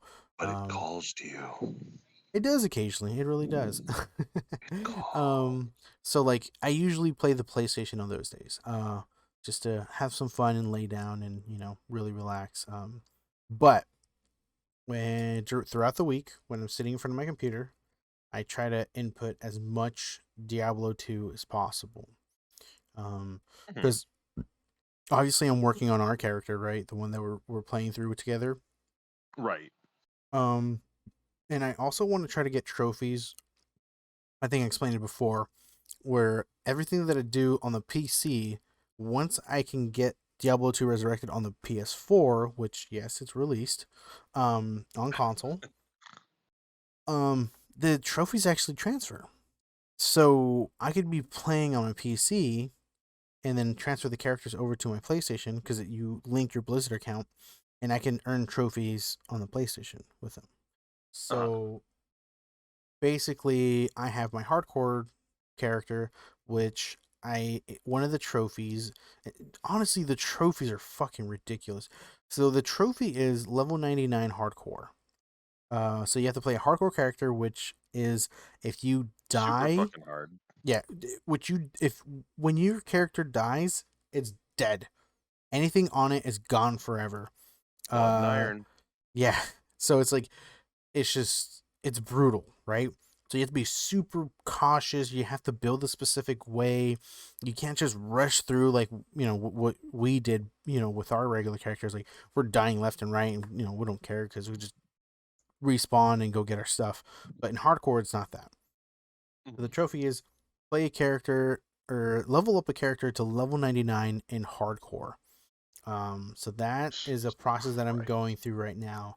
Um, and then Stop the other, torturing. Just stop it. which the thing is though, it's fun because you have to build a specific way. You have to slow down, take a step back, and kind of like grind before you move on to the next spot. Which that's something that I used to do when I played Diablo 2 when I was younger. I should take my time, go through, and if things were a little difficult, I'd go back, grind a little bit, um, and then it kind of takes me back to that. I'm not rushing Mhm. through, because I know I might die. um, even if you feel like you're like, oh man, I'm just rushing through, killing everything, like you might want to just get off the pedal and just be like, okay, well, let me make sure, you know, let me either get some better gear or level up a little bit, look at my skills and stuff. So um our regular, and then the other trophies are basically beat the campaigns with different characters. So you have to Mhm. beat the campaign as a druid, beat the campaign as a sorceress, and all of them, right? You have to beat the campaign with all of them. The other thing that Eved was telling me, because he looked at the trophies and he was like, oh, like see this trophy here? I'm like, yeah, yeah. He says, yeah, you have to beat all the Uber bosses to get this. I was like, oh fuck. Ugh. So that one's probably gonna be the hardest for me to go. I'm hoping. Yeah, the way you go through fucking achievements, dude, don't even fucking start. Um, we'll see. Right now, I'm just enjoying playing the game. Which is great. I really am enjoying playing the game with you guys and by myself. Oh yeah. I know Aved's gone all out and is leveled up a, one of each character and did different builds and God, stuff like that, which is what he does. I don't know how a human being can do that. That's It's just it's just so impressive. I, I think the biggest thing is just enjoying the game. Like it's a very enjoyable, at least for us, right? Like for Hmm. Ved and I, this is a very enjoyable game, and I'm enthralled by it. Like I want to keep playing it. I want to keep leveling up. I want to go to the next thing. I want to try to find that next gear to get me to the next. Like it's different. Like so, I think I've mentioned uh Diablo 3 before. Um, Diablo 3, Aved played since the beginning. I didn't play from the beginning. But from what I gathered, it was more similar to Diablo 2, where items were harder to get by, right? Like, or get a hold of.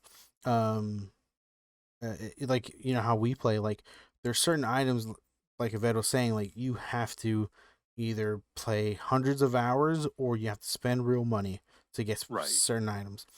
D3 turned into not that at all. Basically, if you want an item, at some point you'll get it. Like if you play for a week, you'll get it. Mm-hmm. And not like a full week, like just like if you pop on for a few hours every day, you'll eventually get it. Like that Chamrune. Exactly. It's like the thing with Diablo 3, like it got to the point where they had to create new versions of items so they can what's the word? So they can be like better quality. Right. Players were burning through levels so fast that they're like, okay, like we beat everything, we're bored. So they had to like What's create next? Yeah, so you know how here in Diablo 2 it's like there's normal, there's nightmare, and there's hell. Like there's just three difficulties. And hell is like really hard because of the resistance, debuff. Oh, and those gloams. Oh yeah, that's so Can't fucking forget brutal. those. Mm-hmm. So in Diablo 3, there's normal, there's nightmare, there's hell, and then I believe there may be one more, and then there's what is called torment. That was, I believe, the highest difficulty for a long time. And then people were just had these builds and they're just like, we're wrecking everything, like we're bored, we want something new, and they're like, okay, well, let's create higher levels of torment. So then it was Torment 1, Torment 2, and Torment 3.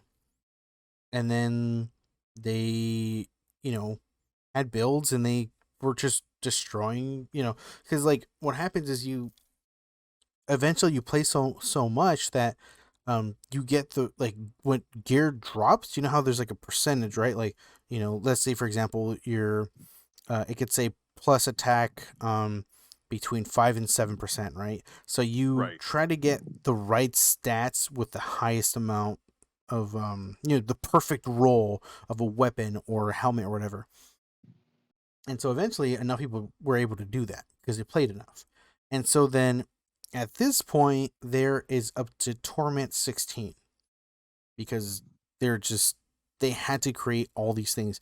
And it's on the game, on the developers too, because it's not like they nerfed items and stuff like that. They made items better as well. Mm-hmm. They just like, okay, let's give this more attack. Let's give this more percentage, whatever, um and so and then they came out with new items, right? They're always they're constantly coming out with new sets, right? And sets is the biggest thing in Diablo 3. It's getting one, like, specific items that attach together, and so you get buffs for each depending on how many you have on your body. And so they just made new ones, they made stronger ones, and they keep adding to them, making them even stronger and stuff like that. So it's this it's a mixture of players just destroying what the developer gave them, and the developer just increasing what the player can do. Right. and they've added a bunch of other stuff in. So if when you play Torment 16, I think it's like I'd have to go back, but it's like thousands of percent magic find plus. Like, so for every difficulty that goes up, your magic find goes up just base wise. And each torment that goes up, you just adds a bunch of magic find. So the chances of you finding good gear for every torment you go up goes higher. And so items drop left and right. You know, legendaries, ancients, set pieces. Like, it's just you'll eventually find the item that you want. Where here in D2 is not like that at all. Like, you are trying to find that rune. You are trying to find that specific 4-slot, crystal sword. Like, you have to play and play and play and, fail many times until you finally get it. And then, you know, you move up and like the rune that you talked about, like that one is just, you have to play at the very end of hell. Like those, there are certain items that cannot be dropped before that time and cannot drop before that boss. Like there are certain items that only Diablo on hell difficulty can drop. So you can't, even and if Cham is one of them. Yes, so I think only Bale can drop that one. So you have to fight Bale in hell difficulty, and he's the only one who drops it, from what I gather. So it's Bale, and then those levels before Bale can drop those items. So first you have to get there, right? And then secondly you have to just run around, and the I don't know what the exact percentage is, but it's super small for it to drop for you. But that's something that I'm willing to just do. Like, I don't mind going around and just breaking every single box, and like, it's a higher chance to get when you defeat Bale, but if you fight Bale by yourself, it's going to take a little bit longer, and I think per person your magic find goes up. So it's nice when you have like a full team going, but then when a bunch of them are random, that's, they're going to take the good item, right? Or there's a chance they'll take the good item. So that's the downside. So it's, I don't know.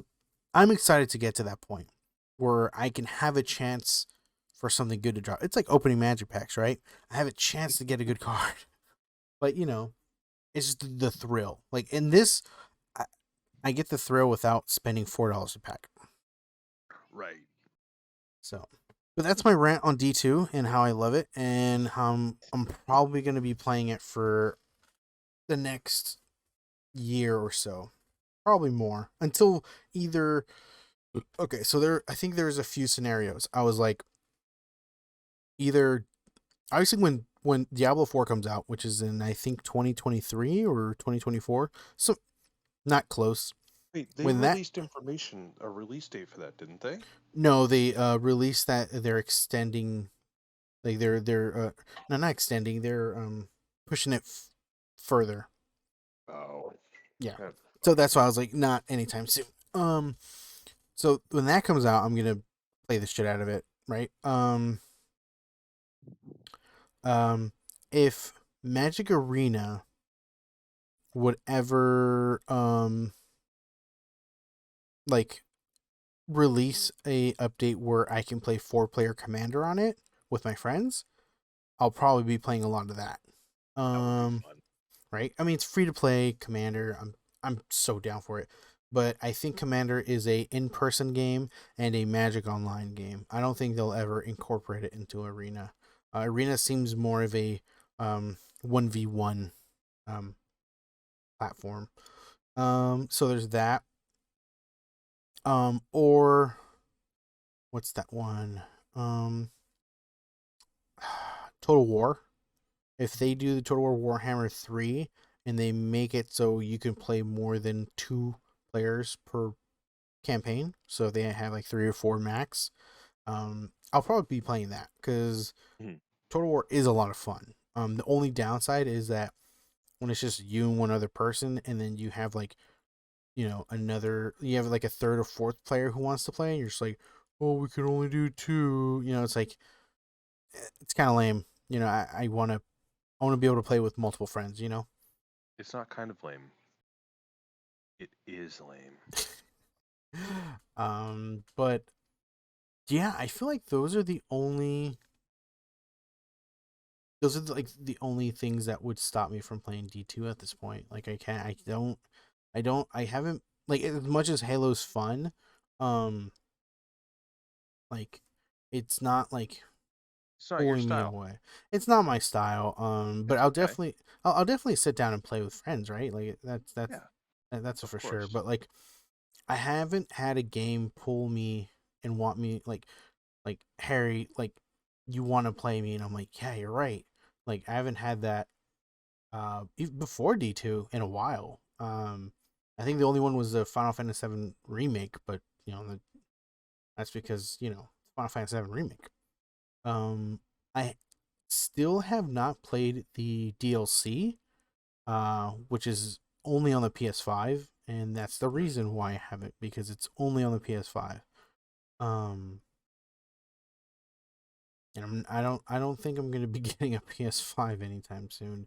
Not unless it goes on Maybe wait sale. until Christmas in 10 years and see what's in your Yeah, stocking.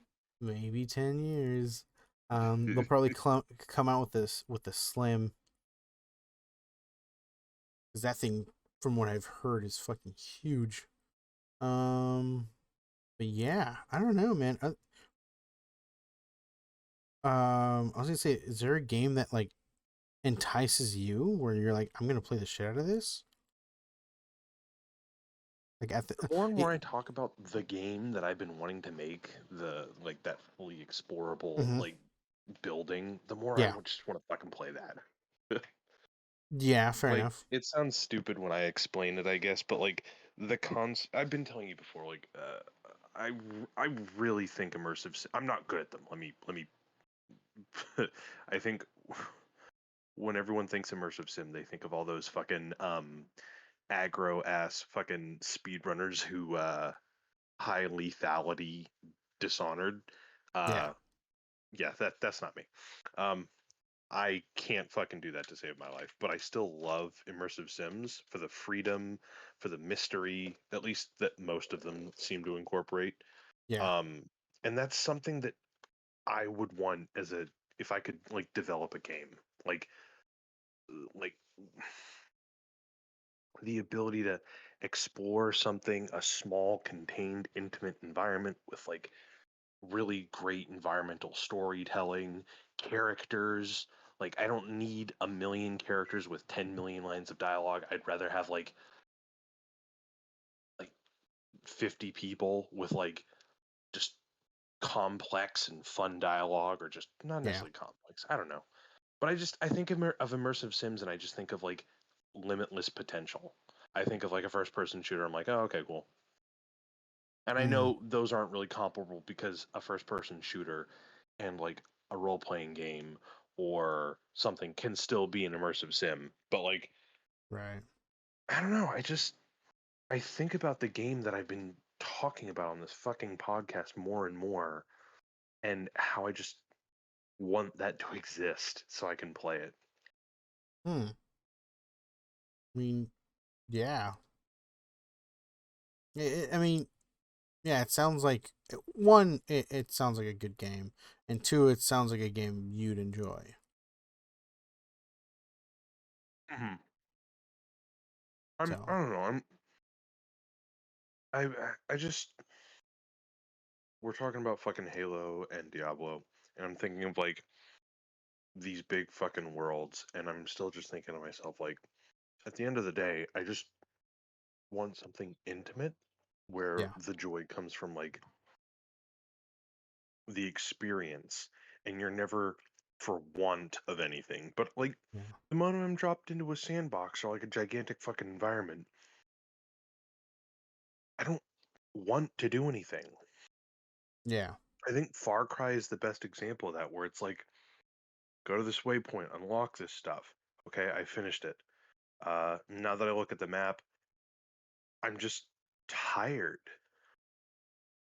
Like, Mm, right? Like, it's the same thing yeah. with Assassin's Creed. I haven't played the last two because the fucking Assassin's Creed Origins, the one that everyone seems to be fucking all up in arms about, as fun as it was, the first thing I fucking do is get all the waypoints because Ubisoft fucking loves waypoints that open up all of the things for environments, Mm-hmm. and it's just meaningless tasks, and I don't know how to, in my game, I don't know how that would be any different, where it's like, I don't know. I suppose I would love a game that you could play and be done with in 50 hours and be like, Okay. wow, man, all those nooks and crannies in this tight, like, space. I don't know. I don't know.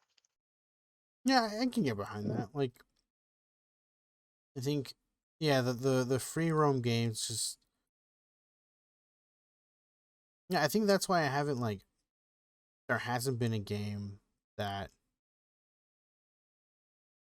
other than D2 that, like, I've been wanting to play. Like, I just, like, Final Fantasy 7, like, is only because nostalgia, right? That's all that, Yeah, and I admit that it's just straight nostalgia. Like, I'm playing, and I accept that it's a different game than the original, hands down. Like, it's not fine. nothing other than the characters, and somewhat of the story. Like, it's not the same game. It's it's not a Japanese RPG game. It's not at all. It's Mm. not turn based, you know. So, but it was still something that I was enthralled in because I'm like, Final Fantasy 7 is my favorite game, so I'm gonna be playing it. Um, so, but yeah, other than that, like, I never had a game. Even when D2 Resurrected, like, was announced, and like, I didn't pre-order it. It's like, it's D2. If I really want to play it, I can play the original for cheaper. And but now that I started playing it, I'm like, yeah, this is a game I could sit down and play for a long time. There's Oh a yeah. lot to do in here, and a lot of stuff that I may not be able to get to. you know, Hmm. like, I think that was the thing that really got me. I was like, holy shit, like, I'd have to invest time that I don't even know if I can. yeah, Right? Like, exactly what was going through my head. It was like, like, I'm not sure, like, if I can get everything in this game because it's just so much. And then the mm, more I get involved, like, the more I realize, yeah, there's more to this game than I thought. oh You know, yeah. like, like I was saying, right? Like, um the runes, and then the Uber bosses, and just so much stuff. I'm not sure if I can get to all that. Like, but I'm gonna try. Yeah, I was about to say the important thing is that you try. Yeah, because I'm having fun as is. So, um, as long as I'm enjoying the process. Fuck yeah, dude. Seriously. But hopefully, I don't know. Like, there's not really any other game that I'm looking forward to. But again, I wasn't super looking forward to this game either, right? But And then it I'm popped on your lap, and you're like, "Where have you been all my life?" exactly. Yeah, no, I get you. I think I'm always going to be interested in the fucking. Uh, I think I'm just going to go out and say it until like uh Arcane just like drops their motto for gameplay or games. Yeah. I'm gonna always love what they make. Yeah. I might be a little worried just because the new vampire hunting thing that I really want us to play might be a little monetizy and like, Mm, hey, buy this stuff. But at the end of the right. day, like, we haven't seen it yet. It's the same thing with Hocus Pocus or Halo. It's like Right. I'm much more inclined to try it first before I actually like stamp my opinion. It's more of like a caution. So Arcane will always, I think, have my attention because it's the franchise, or it's the developer that is partially behind the game that I want to make. Right. I mean, I can't help but think, like, at the end of the day, I'm just kind of like riffing off of the Talos station from Prey, where it's like it's this single environment that you can explore the entirety of, and there are a couple like fun tidbits and secrets and nooks and crannies that you can explore all around and outside of the station and all that. But it's this big, vast area that you can freely explore. And I always wanted to take that concept to like 1,000, where it's like there are more people, there's more things going on, there, day and night cycles or just shit like that. But yeah, I like that environment. I like the freedom of exploration and like, oh man, what's behind this mirror? Or like, if I had the right power up, I could just jump high enough, or like, oh, I could just turn into a fucking coffee mug and roll underneath this area, or go into the ducts, or you know, like the fact that it's like most of the areas that you're in, there's like four different ways to like get around an obstacle. Like Mm. my favorite fucking thing about Prey is that you're literally given a non-lethal weapon, Yeah. or not even a non it's a non-violent weapon. It's a crossbow, or it's a dart crossbow that is Mm. 3D printed for uh downtime for people who play Dungeons and Dragons on the station. Oh, wow. It literally looks like a blue and yellow Nerf gun, but it's a crossbow. And you can pick up darts and you can use to cause distractions because they create like a little sound when they hit something, like the sound of like air Yeah. squeaking out of something. But they also have a secondary use. You can use them to activate touchpads, and Oh, most of the terminals that open doors or activate systems are touch based. So if you're stuck behind a door and like there's like an open window but you can't get through it, you could just try shooting it. And it's like they don't tell you that. right. And one of my favorite things doing was, there's a door that requires a keypad, and this one you actually can't get until you unlock a later portion of the game, but you get the crossbow pretty soon, pretty early in Mm. the game. There's no So the door that you open is like you're face to face with it, right? And it's in a Yeah. hallway, so there's no way that you can like go on the other side of the office, look through a window and shoot at it. It's like it's obscured. So uh fucking I saw someone shoot the corner of a wall to bounce the dart off of it and open the door. Huh. That shit is super technical and I don't recommend it, but like that's within the physics of the game. And he fucking got in there super early and did that shit. And I'm like, I fucking love that. I love the idea of like, let's give players like freedom with the tools that we give them. And I love that motto of Arcane. Right. Like, how can we like give people this tool to like not only explore but like find new things to do that we might not have thought of within our setting and our rules. Mm. Yeah, that's Yeah. fucking cool. Whew. Sick. Damn. Oh, Fuck yeah. fuck yeah. I don't know. You think it's a good spot to end it? I'm getting Fuck tired. yeah, it is. I'm always fucking tired, Harry. You know what I'm Mm-hmm. tired of? I'm Mm. tired of not being able to watch fucking Black Lotus. And I forgot to ask you for the fucking information for it. Oh, I'll God send it damn it. to you right now. No, don't worry about it. I'm only busting your balls. Folks, we will get a review, or at least I will begin my review of Blade Runner as soon as Harry decides to give me his fucking login information. Because I thought that shit was on Netflix. It's not. And then I thought I could get it through Xfinity. No, I don't have the subscription for Adult Swim, because Adult Swim and Cartoon Network are now premium channels, which breaks Wow. my heart. So, yeah, I have to parasite off of Harry, but I'll get that to you ASAP. And we'll also get the reviews of Arcane, because we don't play League of Legends, but we're going to pretend like we know anything about it and review this show because the animation looks sick as fuck and we want to talk about it. Mm-hmm. Fuck yeah. We got more stuff to talk about. We're probably going to review both Bust Ghosters and Return to Trash Panda City next week. Yep. All right. Harry, you want to do the outro or you want me to? You basically did it. Come on, you can finish it. Motherfucker, I didn't. Ah, God damn it. Fine, fine, fine. You be the pretty guy. I'll be the guy who does all the hard work, okay? Yep. Folks, if you like what we do, please watch our backlog of videos on YouTube at Hitting the Mark with Harry and Mark. You can catch all of our stuff.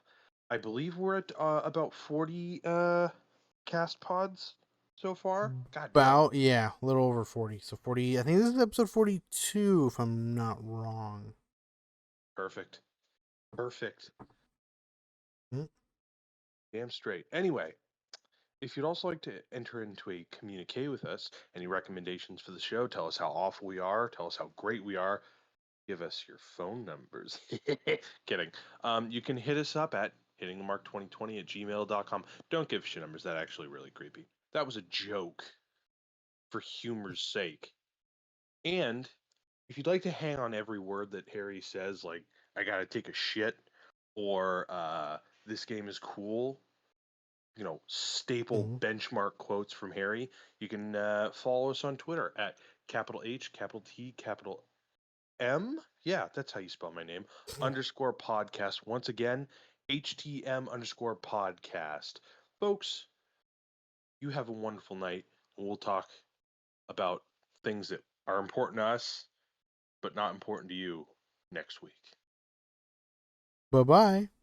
Auf Wiedersehen, assholes.